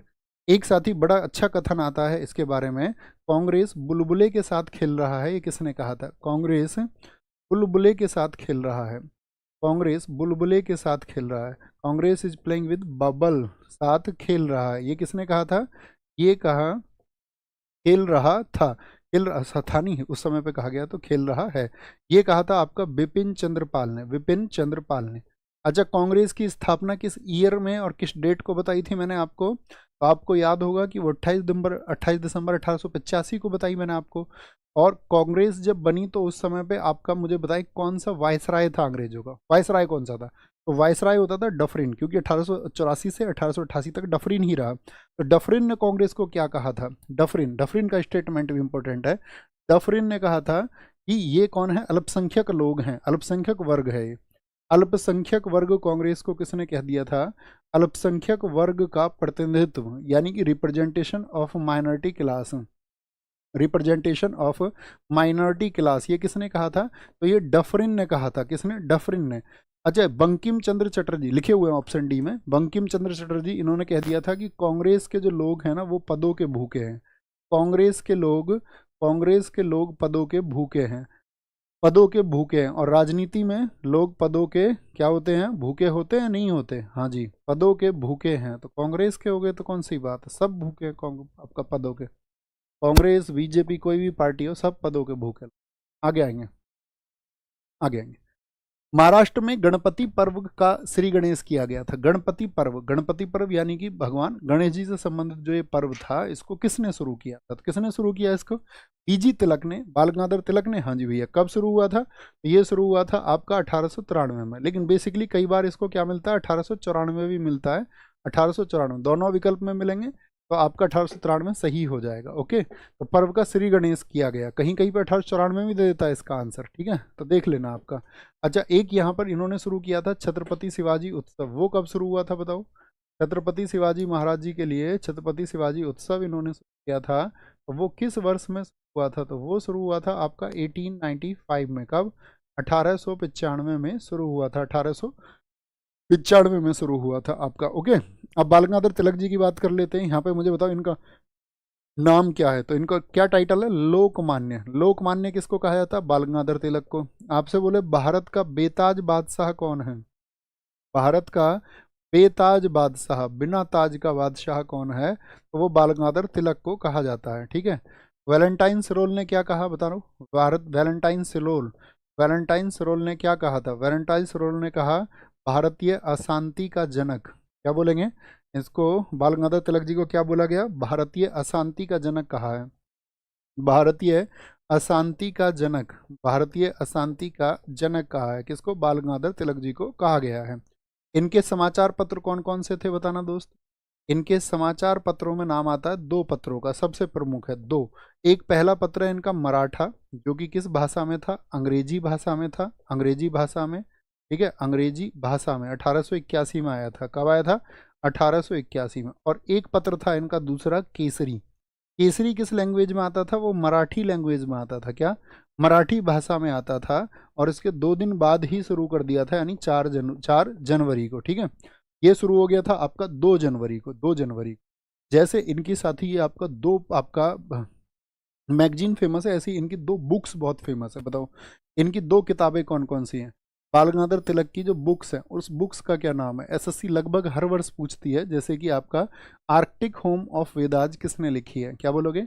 Arctic home of Vedas, Arctic home of Vedas, ठीक है, ये किसने लिखी है? Arctic home of Vedas. ये बहुत इंपॉर्टेंट बुक है। या आर्कटिक होम ऑफ आर्यंस, यानी इसमें आर्यन थ्योरी उन्होंने दी थी कि आर्यनों के बारे में आप जानते हो ना, कि भाई वो आपका चलती रहती है कि आर्यन आए कहाँ से थे हमारे देश में। एक साथी गीता रहस्य, गीता रहस्य इन्होंने लिखी आपका कहाँ पर? मांडले जेल में। कब गए थे ये जेल में बताना? मांडले जेल में। तो ये 1908 से 14 तक रहे थे, 1908 से 14, क्योंकि इन्होंने क्या कर दिया था 1908 में? जो खुदीराम बोस ने किसके ऊपर हमला किया था उसका क्या नाम था बताओ? जो आपका किंग्सफोर्ड पे हमला किया था। तो किंग्सफोर्ड पे जो हमला किया इन्होंने, तो इन्होंने खुदीराम बोस के जो कृत्य को आपका वो सही ठहराया। तो ब्रिटिश सरकार ने इनको क्या कर लिया फिर? आपका ग्रैब कर लिया। तो मांडले जेल में इन्होंने लिखी थी आपका गीता रहस्य। एक इन्होंने चलाया साथी, आपका याद रख लेना, होम रूल लीग। मैंने पिछली क्लास में आपको बताया था होम रूल लीग किसने चलाया। होम रूल लीग किसने चलाया था? उनका नाम लिखो। तो आप कहेंगे भैया उन्होंने चलाया आपका कहाँ पे? बेलगांव में। तो वो तो चला था सितंबर में, याद है ना। एनी बेसेंट ने चलाया था सितंबर 1916 में। इन्होंने चलाया आपका बेलगांव में, अर्थात कर्नाटक में। इन्होंने चला दिया था पहले उनसे भी, पहले उनसे चला दिया, अर्थात अप्रैल 1916 में चलाया इन्होंने, अप्रैल 1916 में चलाया। इनकी डेथ बहुत इंपॉर्टेंट है, याद रख लेना। जो डेट पूछी जाती है, मृत्यु हुई थी 1 अगस्त 1920 को। 1 अगस्त 1920 को ऐसा क्या हुआ था बताओ? 1 अगस्त 1920 को हमारे देश में किस घटना से जुड़ा हुआ है? तो नॉन कोऑपरेशन मूवमेंट, भारतीय असहयोग आंदोलन। हम आपको आगे भी बताएंगे। वो 1 अगस्त 1920 को शुरू हुआ, इसी डेट को शुरू हुआ, लेकिन फिर भी वो नहीं रुका था इतनी बड़ी घटना पे भी, ठीक है। एक मुझे बताओ, डेक्कन एजुकेशन जो सोसाइटी है उसको याद रख लेना। डेक्कन एजुकेशन सोसाइटी, लाठी क्लब, लाठी क्लब लिख लो, वो अच्छा पूछा जाता है। लाठी क्लब की स्थापना किसने की थी हमारे देश में? लाठी क्लब की स्थापना लिखो जी, लाठी क्लब की स्थापना, क्या बोलोगे? इस्टेब्लिशमेंट ऑफ लाठी क्लब। एक बनी थी हमारे देश में डेक्कन एजुकेशन सोसाइटी। क्या बोलोगे? डेक्कन एजुकेशन सोसाइटी किस वर्ष में बनी थी बताओ? डेक्कन एजुकेशन सोसाइटी, तो डेक्कन एजुकेशन सोसाइटी बनी थी हमारे यहाँ पुणे में। कहाँ पर? पुणे में, 1884 में। कब? 1884 में बनी। कहाँ पर बनी थी ये? पुणे में। तो इसके लिए भी जो संस्थापक व्यक्ति थे, इसके लिए भी जो संस्थापक व्यक्ति थे, उनमें नाम आता है एक तो आपका गणेश अगरकर का। किसका? गणेश अगरकर का नाम आता है। और दूसरे व्यक्ति थे इसमें बाल गंगाधर तिलक जी, बाल गंगाधर तिलक जी। अगले ही वर्ष ये संस्था बन गई थी आपका क्या? 1885 में। इसके तहत एक कॉलेज बना था आपका फॉर्ग्यूशन कॉलेज। कौन सा? फॉर्ग्यूशन कॉलेज, ठीक है। अन्य बहुत सारे लोग थे डेक्कन एजुकेशन सोसाइटी से जुड़े हुए, लेकिन प्रमुख व्यक्ति यही थे 1880 में जब इसकी 1936 ईस्वी में ऑल इंडिया किसान कांग्रेस का प्रथम अधिवेशन कहाँ पर हुआ? किसान कांग्रेस का। बहुत सारा नमस्कार और धन्यवाद मेरे दोस्त। क्या नाम है? स्वतंत्र कुमार पांडे जी, बहुत स्वागत है।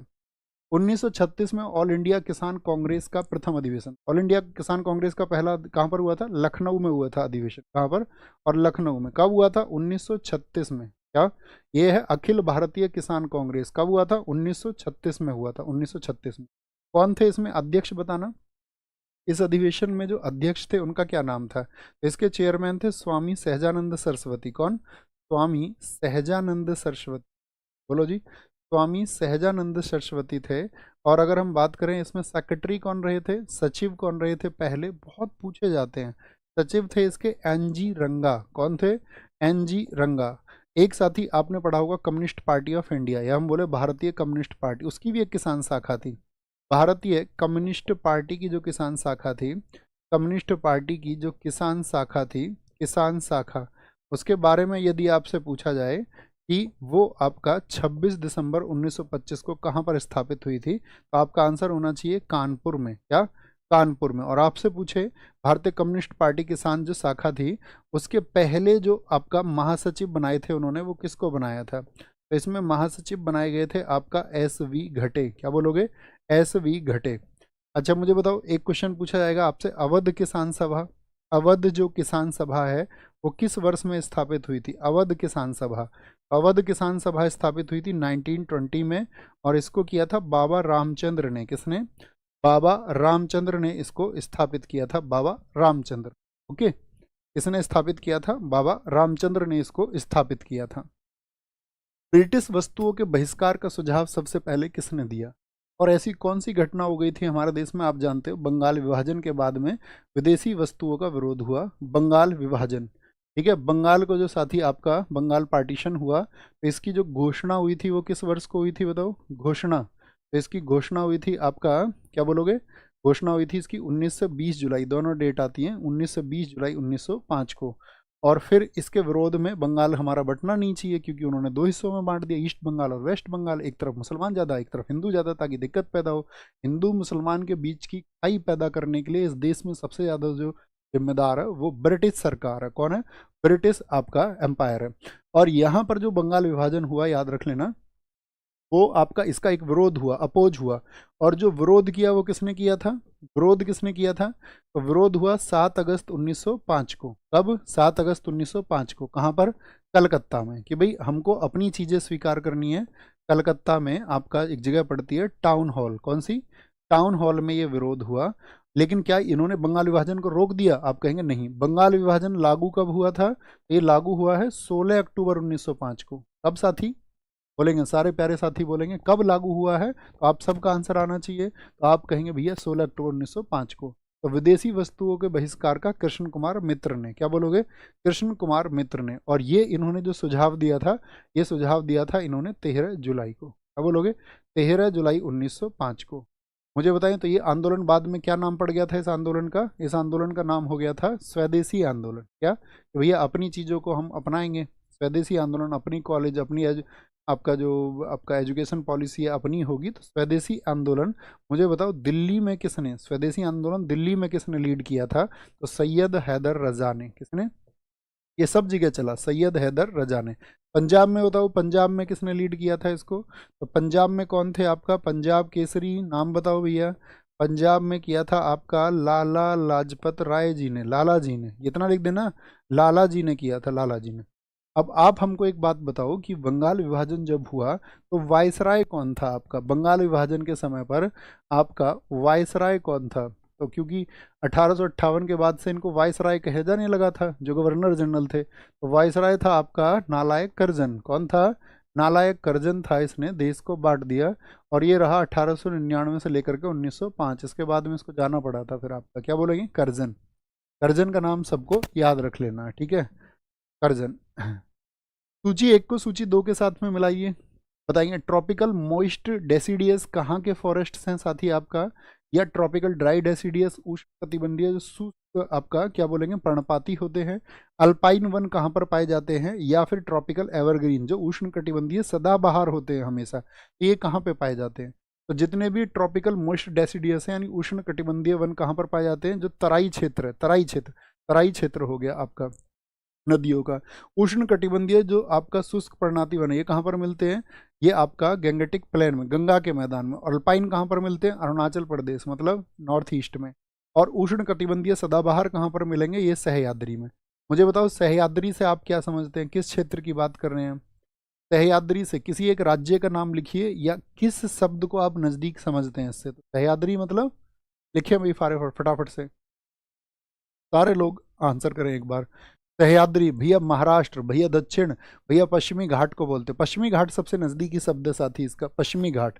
क्या बन जाएगा देखेंगे जरा? 4 4 3 1 2 बन जाएगा। 4 3 1 2 एकदम से बन जाएगा, एकदम से ठीक है। अगर मैं आपसे पूछूं जो उष्ण कटिबंधीय वन है वो कहाँ पर मिलते हैं? अगर सिर्फ एक नाम दे दूं मैं आपको, उष्ण कटिबंधीय, उष्ण कटिबंधीय, तब आप क्या कहोगे? तो तो ये उष्ण कटिबंधीय वन मिलते हैं आपका साइलेंट वैली में। कहाँ पर?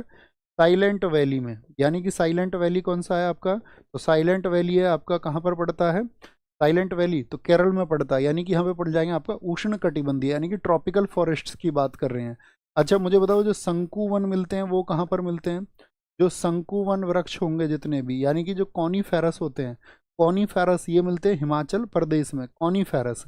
कच्छ की वनस्पति कहाँ पर पाई जाती है? जो कच्छ का वेनिटेशन है, सॉरी कच्छ का जो आपका वेजिटेशन है, वो कच्छ वनस्पति कहाँ पर मिलती है? तो ये मिलती है आपका वेस्ट बंगाल में, कच्छ वनस्पति। ठीक है, कच्छ वनस्पति वेस्ट बंगाल में, जो सुंदरवन वाला एरिया है वहाँ पे मिलती है। कहाँ पर? जो सुंदरवन वाला एरिया है, सुंदरवन, सुंदरवन वाला एरिया है। लिस्ट 1 को लिस्ट 2 से मिलाइए।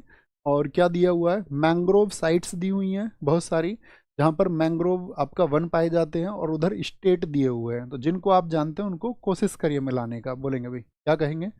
कोरिंगा। तो क्या बोलेंगे? मैंने क्या बताया? किसको रंग नहीं दिखते? अंधे को रंग नहीं दिखते। ऐसी तो याद करा देते हम नेशनल पार्क आपको, कोरंग। तो आपको क्या मतलब उस बात से? आपको पता होना चाहिए आंध्र प्रदेश का। वेम्बांत झील है, कहाँ पर है सबसे लंबी? ये आपका केरला में है। पुलिकट तमिलनाडु में है। क्या बोलोगे? क्या बोलेंगे? पुलिकट, पुलिकट हो गया आपका। क्या बोलेंगे जी यहाँ पर? विकरौली, विकरौली कहाँ पर है आपका? ये महाराष्ट्र में है। ठीक है, महाराष्ट्र में है। तो क्या बन जाएगा? 4, 4 बन गया आपका। वेम्बांत केरल 4-3 बन, 4-3, 4-3 किस में हो गया? ऑप्शन ए में हो जाएगा। ठीक नहीं, 2 में है, 4-3। आगे देखो, पुलिकट कहाँ पर है? वो तमिलनाडु में है पुलिकट, और विकरौली महाराष्ट्र में। लास्ट वाला एक पे होगा, एकदम से ठीक हो जाएगा। क्या बन जाएगा? एकदम से ठीक बन जाएगा। तो इनको हम क्या कह रहे हैं? इनको हम बोल रहे हैं मैंग्रोव साइट्स, यानी कि जहाँ पर मैंग्रोव के वन पाए जाते हैं। अच्छा मुझे बताओ जरा फटाफट से, सबसे बड़ा जो मैंग्रोव क्षेत्र है वो कौन सा है इंडिया में? सबसे बड़ा मैंग्रोव एरिया जहाँ सबसे ज़्यादा मैंग्रोव पाए जाते हैं, सबसे बड़ा जो मैंग्रोव वन है वो कहाँ पे पाया जाता है? तो सबसे ज़्यादा जो मैंग्रोव वन है वो मिलते हैं हमको सुंदरवन में। कहाँ पर? सुंदरवन। सुंदरवन एक डेल्टा है, सबको पता होगा ना, इतनी तो उम्मीद आपसे मैं करूंगा। ये वेस्ट बंगाल में है। कहाँ पर? और कौन सी 2 नदियाँ बनाती हैं डेल्टा? बताओ, वेस्ट बंगाल में सुंदरवन में कौन सी नदियाँ बनाती है? तो गंगा और ब्रह्मपुत्र बनाती हैं। ये सुंदरवन का डेल्टा है, कौन सी नदियाँ बनाती है? गंगा प्लस ब्रह्मपुत्र बनाती है, गंगा प्लस ब्रह्मपुत्र बनाती है। ओके, ये तो पता होगा आपको। अच्छा यहाँ पे एक क्वेश्चन और आप आपसे पूछ सकते हैं, दूसरा सबसे बड़ा जो मैंग्रोव वन है तो वो कोरिंगा ही है। क्या बोलोगे? वो आपका कोरिंगा है। तो ये क्या है? सेकंड, सेकंड है किसमें? मैंग्रोव वनों में, वेस्ट बंगाल के बाद में। यानी कि आपका अगर हम बात करें किसके बाद में, तो आपका आंसर आएगा भैया ये सुंदरवन के बाद में दूसरा है। ठीक है, दूसरा है। एक क्वेश्चन हम पूछ सकते हैं आपसे, मैंग्रोव वनों में कौन सी प्रजाति पाई जाती है? मैंग्रोव जो वन है उनमें साथी आपका राइजोफोरा स्पीसीज पाई जाती हैं। क्या? मैंग्रोव वनों में राइजोफोरा, राइजोफोरा स्पीसीज यानी कि राइजोफोरा प्रजाति पाई जाती है, जो साथी आपका क्या करती है? इसके विकास में काम करती है। मैंग्रोव वन मुझे बताओ सबसे ज़्यादा वृद्धि कहाँ पर हुई है? मैंग्रोव वनों में जो साथी आपका ग्रोथ हुआ है वो सबसे ज़्यादा कहाँ पर हुआ है? तो मैंग्रोव वनों में जो वृद्धि हुई है वो हुई है सबसे ज़्यादा आंध्र प्रदेश में। कहाँ पर? आंध्र प्रदेश में वृद्धि हुई है आपका। और दूसरे नंबर पर इस पर आता है महाराष्ट्र। तो यानी कि पहले नंबर पर आंध्र प्रदेश और दूसरे में महाराष्ट्र हो जाएगा। ठीक है, महाराष्ट्र हो जाएगा। ठीक है, अगर मैं आपसे पूछ लूँ, जैसे कि मान के चलो एक क्वेश्चन और बन सकता है, मैंग्रोव वन भारत के कितने प्रतिशत क्षेत्र पर हैं लगभग? मैं तो आपको 4 ऑप्शन दूंगा, 1% से कम, 1% से ज़्यादा, या इनमें से कोई नहीं। 3 ही ऑप्शन दिए, बताओ कौन सा होगा? बोलेंगे भी फोटो सर, दिल्ली पुलिस के लिए जीएस निधि या दिल्ली पुलिस जीएस की बुक लूं? ऑब्जेक्टिव अगर प्रैक्टिस करनी है तो GS Nidhi, one and only solution for SSC PYQ format, PYQ. Okay, अगर थ्योरी में पढ़ना है तो थ्योरी के लिए अगले 10 तारीख को वेट करना पड़ेगा आपको। जीएस सुधा, उसको पढ़ना होगा। बोलेंगे भाई 1 से कम होगा, अब ठीक है, 1 प्लस नहीं 1 से कम है, 0.15%। 1 से कम वाले सारे ठीक है। हाल ही में पर्यावरण वन और जलवायु परिवर्तन मंत्रालय द्वारा किस क्रम की वन रिपोर्ट आई है? हाल ही में जो वन रिपोर्ट आई कौन सी आई है बताएंगे? वन रिपोर्ट आई आपका, तो पहली जो रिपोर्ट आई थी, पहली रिपोर्ट आती आपकी, पहली रिपोर्ट याद रखना, पहली बार जो साथी आपका फॉरेस्ट के लिए जो रिपोर्ट आई थी, फॉरेस्ट रिपोर्ट, वो आई थी 1987 में। कैसे आती है ये? बाई एनुअली आती है। बाई एनुअल का मतलब क्या होता है? द्विवार्षिक, यानी 2 वर्षों में एक बार आएगी। क्या आएगी? बाई एनुअल होती है ये, द्विवार्षिक होती है, द्विवार्षिक। तो अभी कौन सी आई है? 18वीं आई है। कौन सी आई है? अभी 18वीं आई है आपका, 18वीं। अच्छा 18वीं में क्या है मुझे बताओ? जो अगर मैं बात करूं, यहाँ क्रमदार बात करते हैं, मुझे बताओ जो वनावरण है वो कितना है? जो फॉरेस्ट कवर है, फॉरेस्ट कवर कितना है देश में, तो 21.76% है। अगर हम आपसे पूछें देश में, अगर सिर्फ हम बात करते हैं ट्री कवर कितना है, जो आपका वृक्ष आवरण है, वो तो वन आवरण हो गया, वृक्ष आवरण, सिर्फ वृक्ष आवरण की बात करें तो वो 3.41% है, 3.41% है, यानी कि 6 1 7 7 4 11 और 1 7 7 4 11 का एक हाथ से लगे एक, और आपका 3 1 4 1 5, अच्छा 25.17%, ये क्या हो गया आपका, ये हो गया भैया आपका क्षेत्रफल। कितना हो गया क्षेत्रफल किसका, टोटल किस किस का क्षेत्रफल हो गया, वनावरण प्लस वृक्षावरण, यानी कि आपका फॉरेस्ट कवर और ट्री कवर कितना है देश का, तो 25.17% एरिया पर फैला हुआ है। और देश का एरिया कितना है, 32,87,263 वर्ग किलोमीटर, तो ये है आपका 8,27,367 किलोमीटर स्क्वायर। ठीक है, जो इसका एरिया आया है इस बार की रिपोर्ट में। अच्छा, वृद्धि कितनी हुई है 2021 से, बताओ वृद्धि 2021 से कितनी हुई है, 2021 से, यहाँ से क्वेश्चन आएगा जब नई रिपोर्ट रहे तो याद रखना हमेशा, 1445 किलोमीटर स्क्वायर हुई है। इसको आपको स्टेटमेंट बना के भी दे सकता है वो कि 2021 से वृद्धि क्या आपका 1745 हुई है, तो कथन गलत हो जाएगा, आपको कहना 1445 हुई है, कितनी 1445 हुई है। वन और वृक्ष आवरण में सबसे ज्यादा वृद्धि किस प्रदेश में हुई है, बताओ क्या बोलोगे, वन और वृक्ष आवरण में, यानी कि वन प्लस वृक्ष आवरण, यानी दोनों की बात कर रहे हैं, दोनों की, यानी कि आपका फॉरेस्ट कवर भी और ट्री कवर भी, जो वन और वृक्ष आवरण है आपका, उसमें साथ ही आवरण में जो वृद्धि हुई यानी कि growth in forest cover and tree cover, तो उसमें जो वृद्धि हुई है उसमें सबसे पहले नंबर पे आया आपका छत्तीसगढ़। कौन, छत्तीसगढ़, इसमें हुई है आपका सॉरी 684 कितनी 684 किलोमीटर स्क्वायर, इतनी वृद्धि हुई है। अच्छा, वनावरण पूछ ले सिर्फ और सिर्फ, ऐसा भी तो हो सकता है वन पर वृक्ष न पूछ के सिर्फ आपका फॉरेस्ट कवर पूछ ले, तो वनावरण पूछ ले तो आपको बताना होगा फिर मिजोरम, लिख लेना मिजोरम, ओनली वनावरण। ठीक है, ये किसकी बात हम कर रहे हैं, ओनली फॉरेस्ट कवर की बात कर रहे हैं। अगर आपसे पूछ ले क्षेत्रफल, क्षेत्रफल में वन कहाँ ज़्यादा है, क्षेत्रफल अगर वन प्लस वृक्ष पूछे तो भी एमपी होगा, तो भी क्या होगा आपका एमपी होगा। अगर आपसे क्षेत्रफल पूछ ले किसमें, सिर्फ और सिर्फ क्षेत्रफल पूछ ले वनावरण में, तब भी कौन होगा, तब भी एमपी ही ज़्यादा होगा, तब भी एमपी ही ज़्यादा होगा। ठीक है, अगर आपसे पूछ ले जो आपका फॉरेस्ट कवर है यानी कि जो वनावरण है, वो कुल भौगोलिक क्षेत्रफल में किसका ज़्यादा है, कुल जो साथी आपका ज्योग्राफिकल एरिया है, भौगोलिक क्षेत्रफल में किसका ज़्यादा है, तो वो आएगा आपका वनावरण में साथी लक्षद्वीप 91% पर, पे कितने एरिया पर 91.33% पर है। ठीक है, अच्छा मुझे बताओ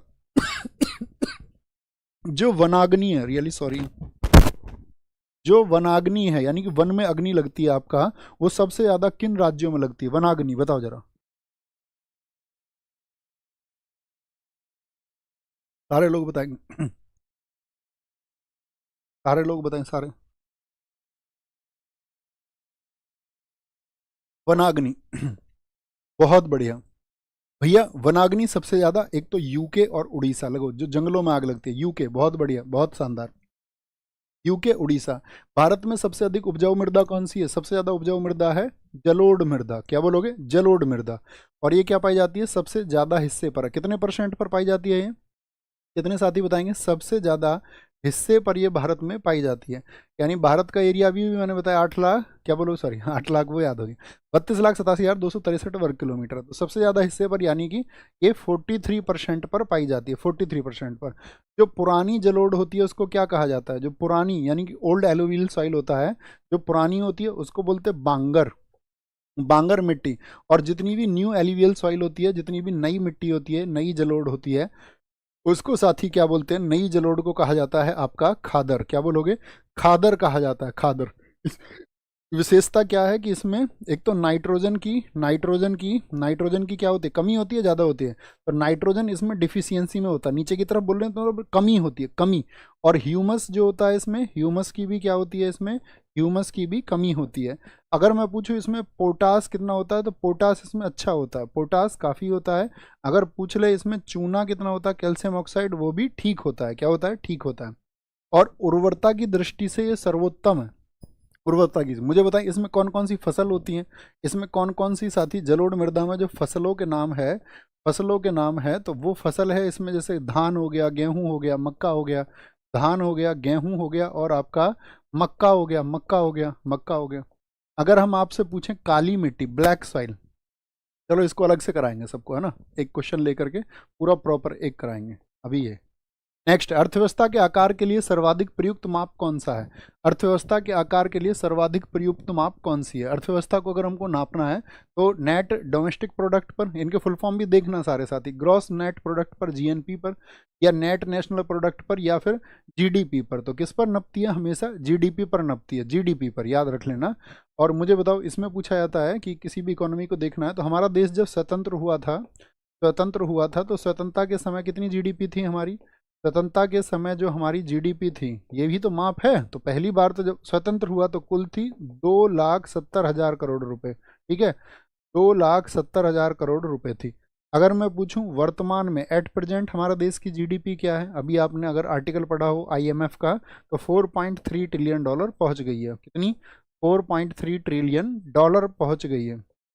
ये किसके अनुसार है? आईएमएफ के अनुसार है, 2025 में।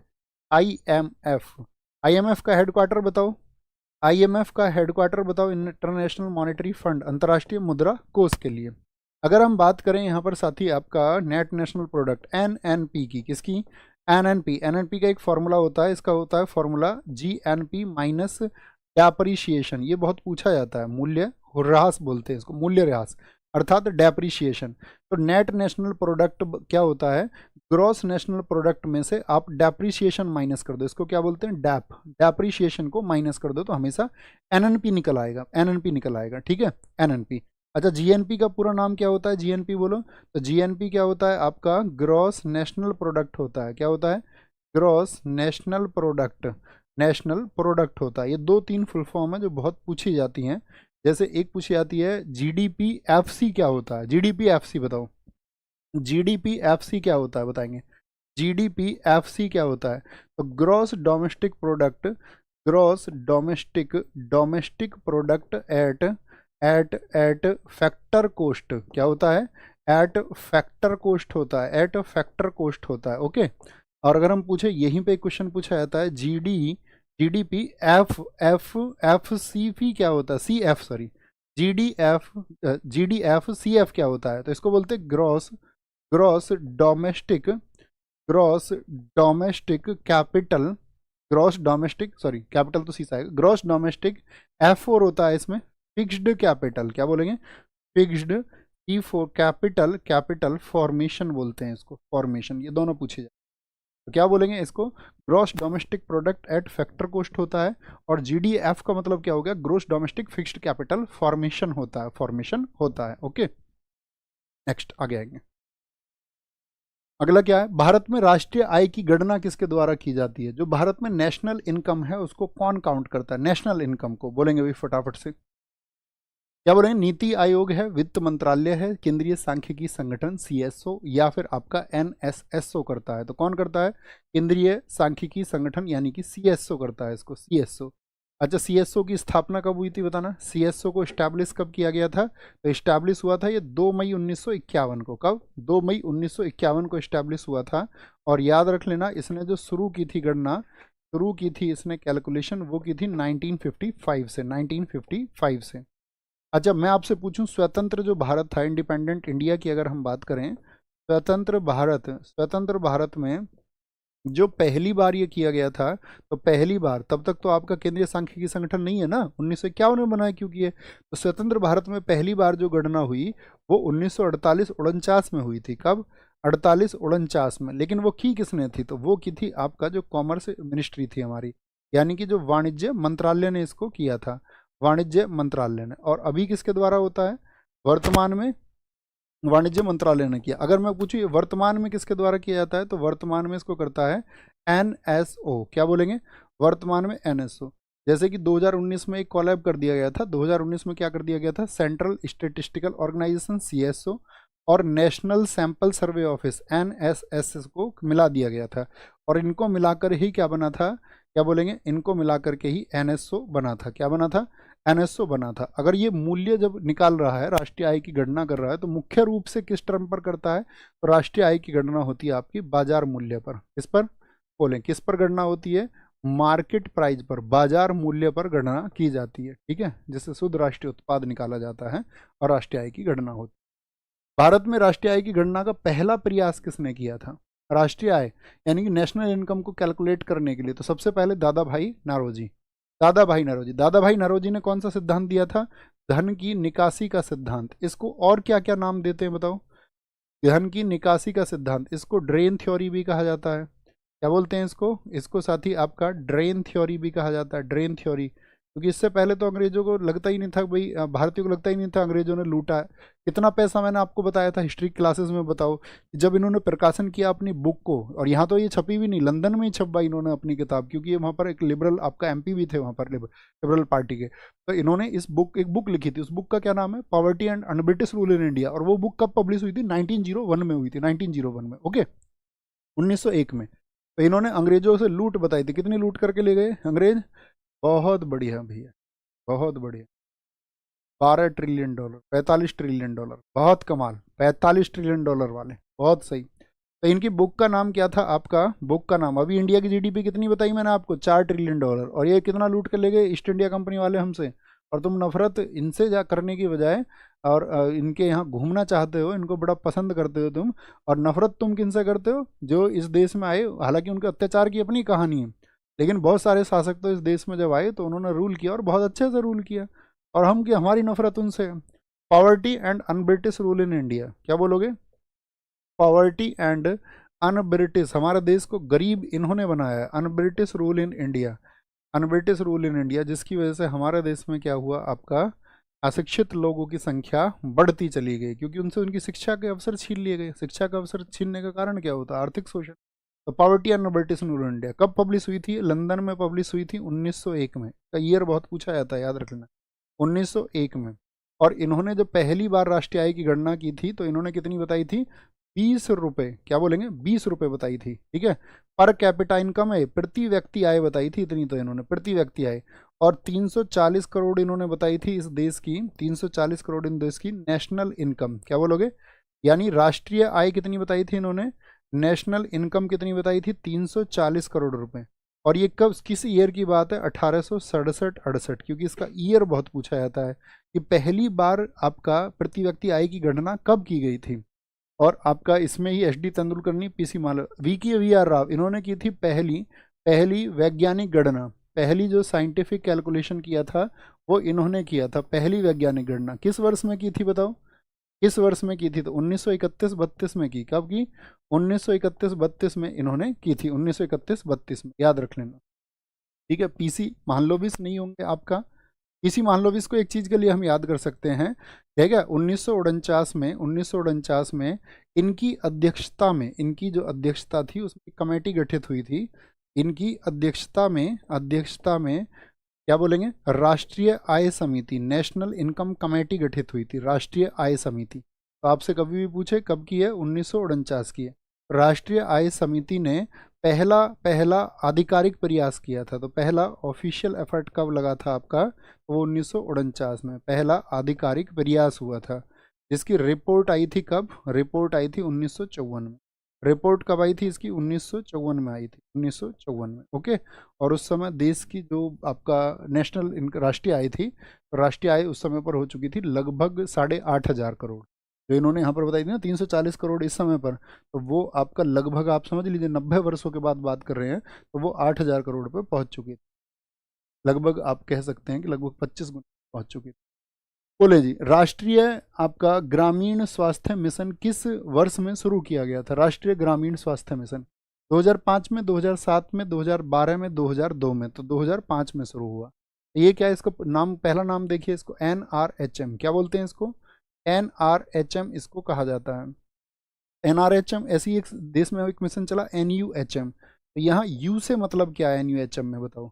जैसे वहाँ R से रूरल है, रूरल का मतलब क्या हो गया? ग्रामीण स्वास्थ्य मिशन। ये है नेशनल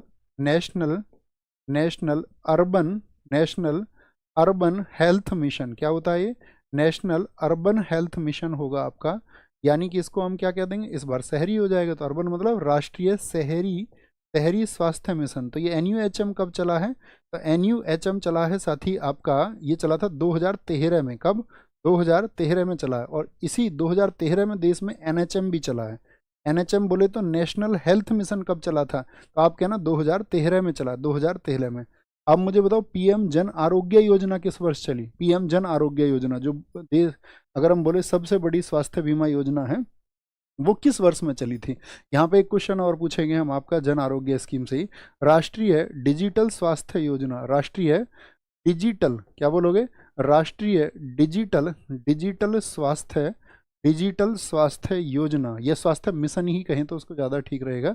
राष्ट्रीय डिजिटल स्वास्थ्य मिशन कब चला था? तो ये चला था 15 अगस्त 2020 को। कब? 2020 को।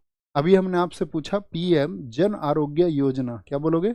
PM जन आरोग्य योजना, क्या बोलेंगे?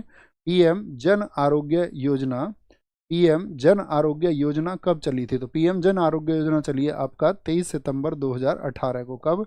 23 सितंबर 2018 को चली। और याद रखना, ये विश्व की सबसे बड़ी है। किसकी? विश्व की सबसे बड़ी स्वास्थ्य बीमा योजना है, यानी कि world biggest health insurance scheme है। स्वास्थ्य बीमा योजना है, यानी कि आपका हेल्थ इंश्योरेंस स्कीम इसकी दुनिया की सबसे बड़ी। आगे आएंगे। वह भौतिक राशि जो कभी भी ऋणात्मक नहीं हो सकती है, बोलेंगे जी। वह भौतिक राशि जो कभी भी, बोलेंगे, ऋणात्मक नहीं हो सकती है। सारे लोग बताएं। तो दूरी की बात करें, आपका दूरी कभी भी साथी आपका नेगेटिव नहीं हो सकती। बल हो सकता है, ठीक है, मास इंटू एक्सेलरेशन पर। भाई F क्या होता है? F M इंटू A से देखते हैं हम। एक्सेलरेशन क्या होता है? अब यहाँ देखो, दो चीजें देखनी। पहले वेग को समझो। वेग और आपका त्वरण। तो वेग बदलने की दर को क्या कहते हैं? त्वरण। अच्छा, वेग नेगेटिव हो सकता है या नहीं? आप कहेंगे हाँ जी, क्योंकि वेग डिपेंड करता है किस पर? विस्थापन, डिस्प्लेसमेंट पर। विस्थापन बटे समय को हम क्या बोलते हैं? यानी कि डिस्प्लेसमेंट अपॉन टाइम को हम क्या कहते हैं? तो डिस्प्लेसमेंट अपॉन टाइम क्या होता है? वेग होता है। और वेग नेगेटिव हो सकता है? नहीं। हाँ, आप कहेंगे हाँ, ये शून्य भी, नेगेटिव भी और पॉजिटिव भी। शून्य, पॉजिटिव और नेगेटिव तीनों हो सकता है। तो वेग पर डिपेंड करेगा वेग परिवर्तन की दर। त्वरण, तो त्वरण भी नेगेटिव हो सकता है। और ए पर डिपेंड कर रहा है बल, तो बल भी नेगेटिव हो सकता है। लेकिन डिस्टेंस कभी भी साथी आपका, देखो, डिस्प्लेसमेंट तो नेगेटिव हो सकता है, लेकिन डिस्टेंस कभी भी नेगेटिव नहीं हो सकती है। तो ये क्या होती है हमारा? इन तीनों के तीनों को हम बोल देते हैं हमेशा आपका सदिश राशि। कौन सी राशि होती है ये? सदिश राशि होती है। बताएंगे जी फटाफट से।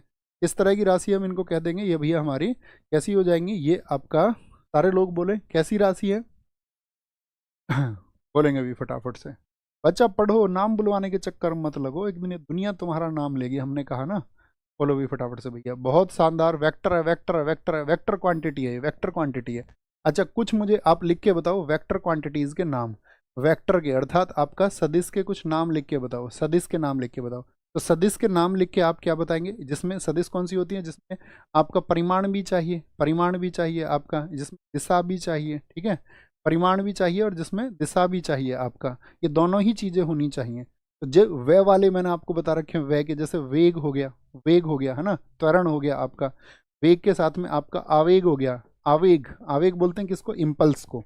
कि बहुत बड़ा फोर्स है, उसको एक छोटे से टाइम के लिए अगर अप्लाई कर दिया जाए तो क्या हो जाता है? वो आपका, वो आवेश हो जाता है। संवेग बताओ। संवेग क्या होता है? संवेग momentum P equals to M into V से व्यक्त किया जाता है इसको, M इंटू वी। ये V पे डिपेंड कर रहा है। किस पे? V पे डिपेंड कर रहा है आपका, ठीक है।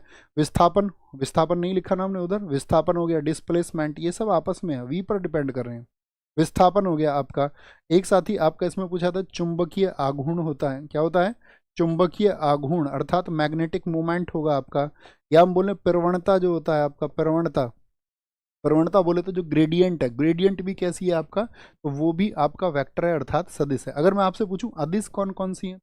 अदिश जिनमें सिर्फ परिमाण की आवश्यकता होती है, दिशा नहीं होती। अदिश का मतलब स्केलर जितनी भी है आपका, स्केलर क्वांटिटी। तो स्केलर में कौन कौन सा आ जाएगा आपका? आयतन हो गया, अर्थात वॉल्यूम हो गया। टेम्परेचर हो गया, भाई टेम्परेचर को आप दिशा में नहीं बात करोगे ना। टेम्परेचर हो गया आपका। एनर्जी हो गया। टाइम हो गया, समय हो गया आपका, समय, ठीक है। वर्क हो गया आपका, वर्क हो गया। द्रव्यमान हो गया, मास हो गया, मास। गति हो गई, गति। तो ये सब कैसे हैं? ये अदिश में आते हैं, यानी कि आपका स्केलर क्वांटिटीज हैं, स्केलर। पोटेशियम की परमाणु संख्या 19 है और इसकी द्रव्यमान संख्या जो है 39 है, तो इसमें न्यूट्रॉनों की संख्या कितनी होगी? न्यूट्रॉन। तो बहुत आसान सा फॉर्मूला है, बताओ भी फटाफट से कितनी हो जाएगी। देखो जिसको नीचे लिखते हैं वो क्या होता है, बोलो फटाफट से। जैसे इसमें लिख दें हम, ये हो गया 19 और किसकी बात कर रहे हैं हम? पोटेशियम की, ठीक है। पोटेशियम आपका 39। तो जो नीचे इसको क्या बोलेंगे? ये होता है भैया आपका स्मॉल जेड। क्या होता है? Small Z. और ये क्या होता है आपका? कैपिटल ए होता है। कैपिटल ए, क्योंकि इसको बोलते हैं हम एटॉमिक मास बोल देंगे, इसको एटॉमिक मास बोल देंगे। और ये क्या होता है आपका? एटॉमिक नंबर होता है। क्या होता है ये? एटॉमिक नंबर होता है, ठीक है। तो जेड कहाँ रहेगा? हमेशा नीचे। और ए कहाँ रहेगा? हमेशा ऊपर रहेगा। अब जितना जेड होता है तो जेड जितना होगा उतने ही प्रोटॉन होंगे और उतने ही इलेक्ट्रॉन होंगे। P4 proton, E4 electron. जैसे यहाँ पर मुझे बताओ इसमें इलेक्ट्रॉन कितने हैं? तो 19 इलेक्ट्रॉन है। प्रोटॉन पूछूं तो कहेंगे 19 है। लेकिन अगर आप कैपिटल ए में से जेड घटा दो, यानी ऊपर वाले में से नीचे वाला घटा दो, 39 में से 19 घटा दो, तो कितना हो जाएगा? 20 आ जाएगा। 20 आ जाएगा, ठीक है। 20 आ जाएगा। अब जैसे हम आपसे कुछ लिखेंगे, ठीक है, कई बार ये संख्या भी लिख के नहीं देता है, आपको याद रखनी पड़ती है, ओके।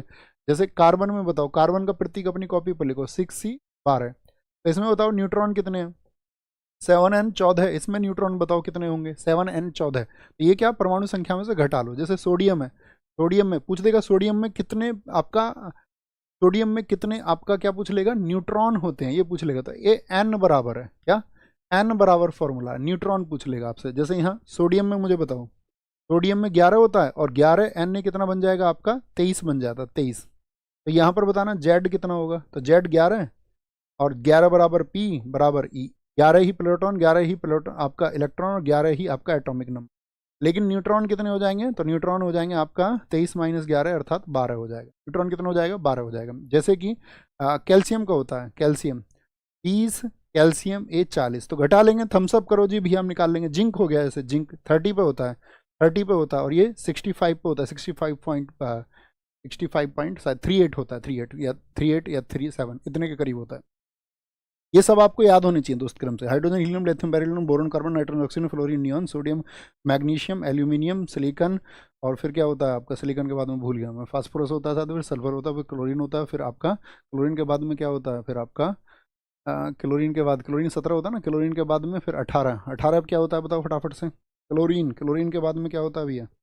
18 पे क्या होता है? सारे लोग बता दो, मज़ा आ जाएगा, तो हमें लगेगा कि हम भूल गए और आपको याद है।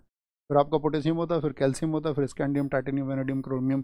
आपका फिर आयरन आया था, आयरन के बाद में फिर आपका क्या सब होता है? आयरन 25 नहीं 26 के बाद में स्कैंडियम, टाइटेनियम, मैं तो भूल यार बहुत दिन हो गए। Scandium, titanium, vanadium, chromium, iron, cobalt, निकल, कॉपर, जिंक होता है, निकल, कॉपर, जिंक होता है, ऐसे ही चलता है ना। हाँ भैया, आर्गन होता है 18 बार। अरे तुम गजब आदमी हो यार, गजब क्या, तुम किंग हो, किंग। संभवतः प्राणियों का सबसे बड़ा समूह कौन सा है? प्राणियों का सबसे बड़ा समूह बोले, प्राणियों का। भैया इनको क्यों टाइम आउट कर रहे हो आप? दिक्कत होती है, क्या कह रहे थे? पढ़ देते हैं। अरे भैया यार, इसको तो उड़ा ही दो तुम, ठीक है।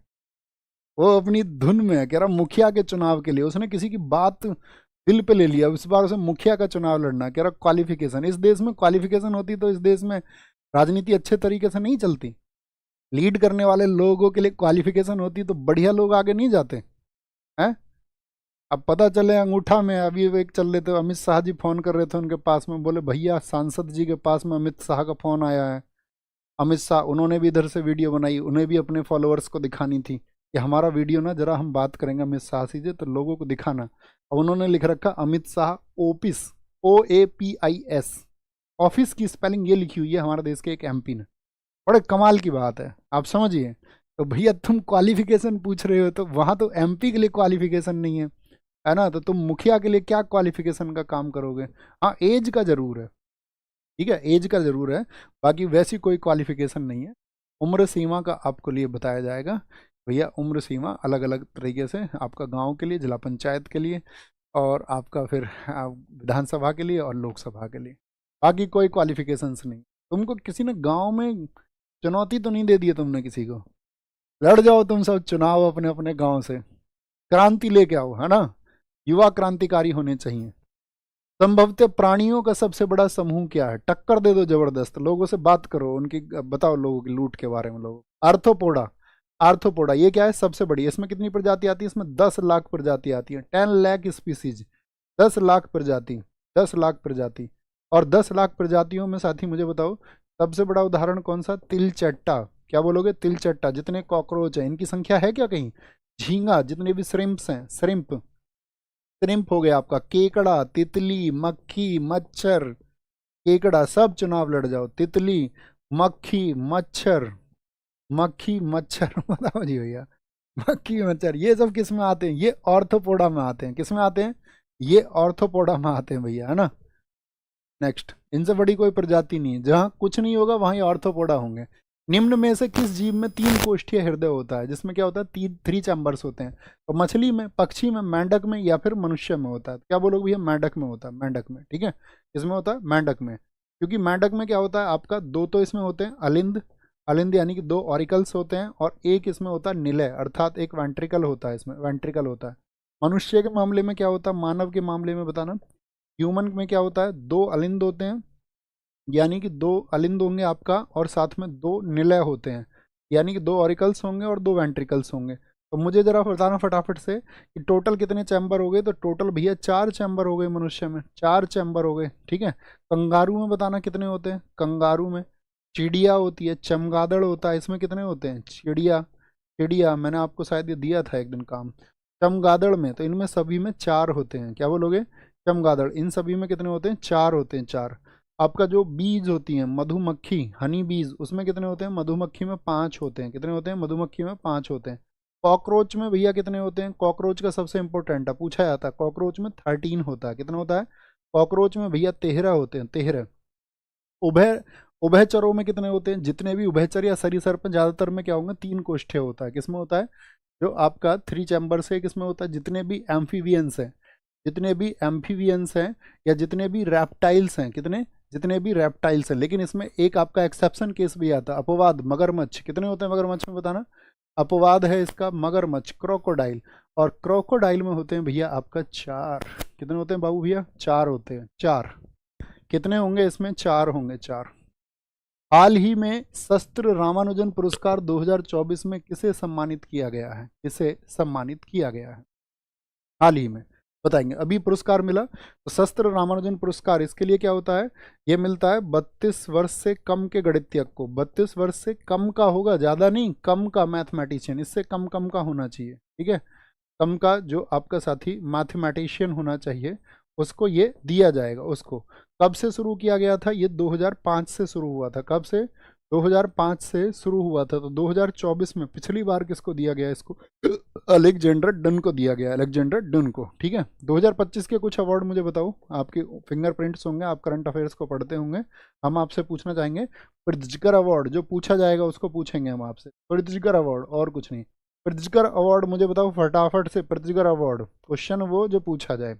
लियू जियाकुन, क्या बोलोगे, लियू जियाकुन, जियाकुन का मतलब जियाकुन, कहाँ के लियू जियाकुन, ये भैया चाइनीज है। क्या है ये, चाइनीज है। महाराष्ट्र भूषण बताओ भी फटाफट से, महाराष्ट्र, महाराष्ट्र भूषण, महाराष्ट्र भूषण ये साथी आपका राम सुतार, क्या बोलोगे, राम सुतार को मिला महाराष्ट्र भूषण।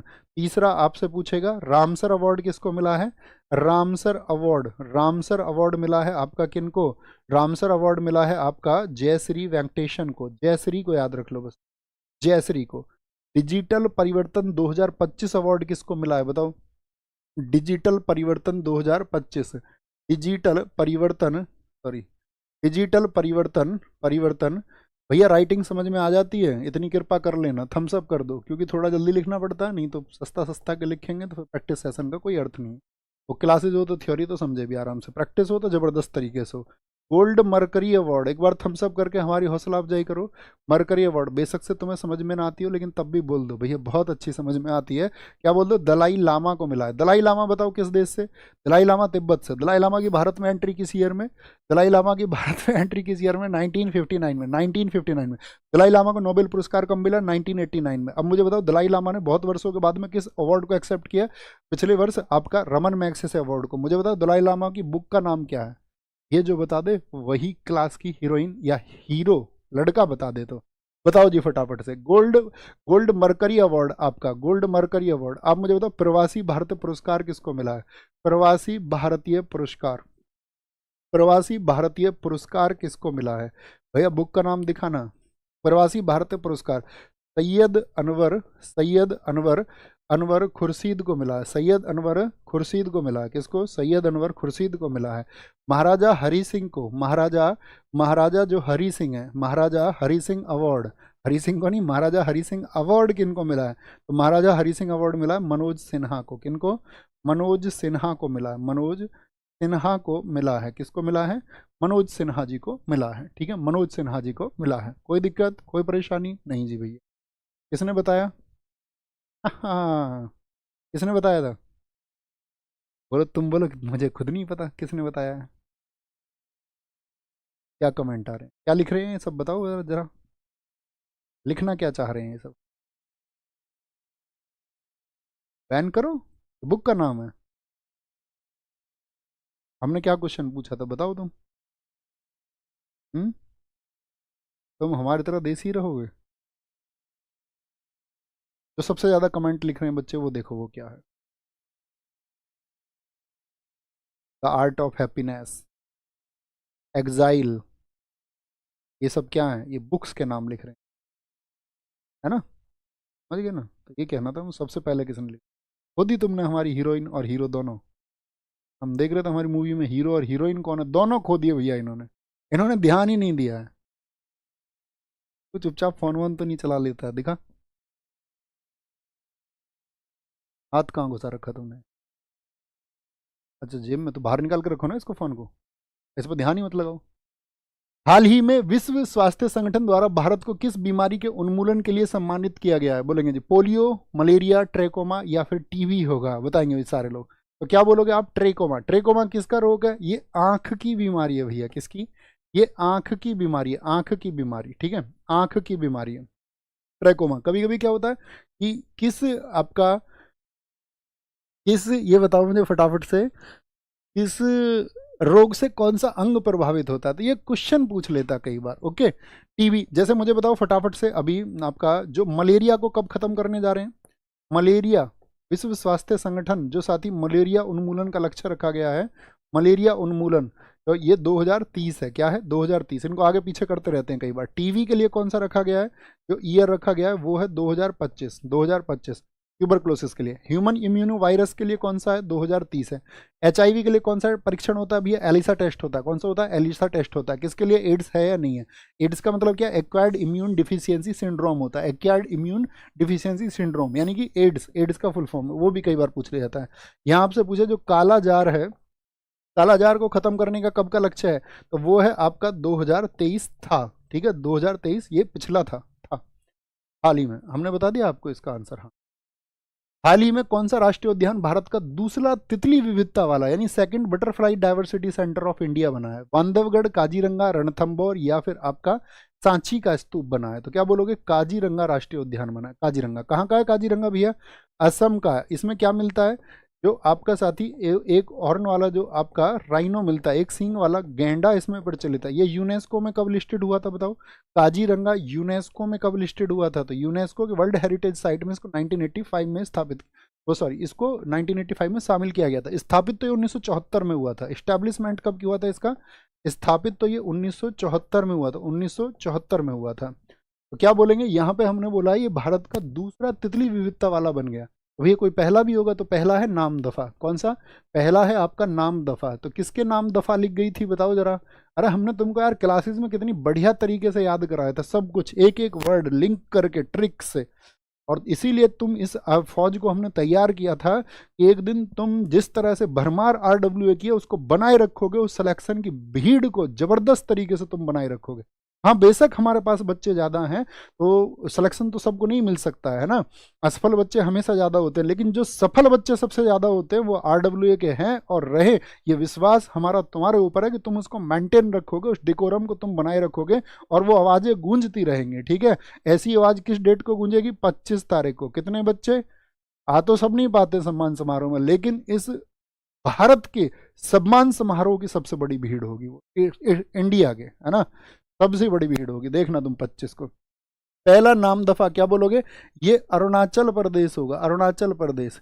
अरुणाचल प्रदेश में पहला पहला है ये, पहला तितली विविधता केंद्र वाला, तितली विविधता केंद्र वाला। अभी हमने एक बात बताई थी आपको, इंडिया का 107वां नेशनल पार्क कौन सा बताया था? 107वां नेशनल पार्क कौन सा बताया था, बताओ जरा। जो अभी 107वां नेशनल पार्क बनाया था वो कहाँ का था? वो उड़ीसा का था, उड़ीसा का था, उड़ीसा का। बताओ जी फटाफट से। वो उड़ीसा का था, क्या नाम है उसका? सिमलीपाल। हाय हाय, सिमलीपाल। आ गया हो। मुकुर्थी और इंटकी राष्ट्रीय उद्यान ये कहाँ के? होमवर्क के। आज सबको सबको ये टास्क देते हैं कि इसका होमवर्क में आंसर लिखना है, अपने अनुशासन को दिखाना है कि भैया हाँ हम अनुशासित हैं और आपका आंसर पढ़ के मुझे अच्छा लगता है, तो वो आंसर लिखा करो जरूर। जो भी साथी वीडियो को बाद में देखें तो अपने समय में से 2 सेकंड आप निकाला करो आंसर लिखने के लिए। उससे क्या होता है साथी, हमारा क्लास में एंगेजमेंट बढ़ता है। एंगेजमेंट का मतलब हम अनुशासित होते हैं। हाँ, कक्षा हम पूरी करेंगे फिर हम आंसर लिखेंगे, तो एक डिसिप्लिन बन जाता है। ओके, अपना ख्याल रखिए, बहुत सारा आगे बढ़ते रहिए। मिलते हैं कल फिर एक अच्छे से सेट में। Revision is must. Thank you, take care, okay, bye bye.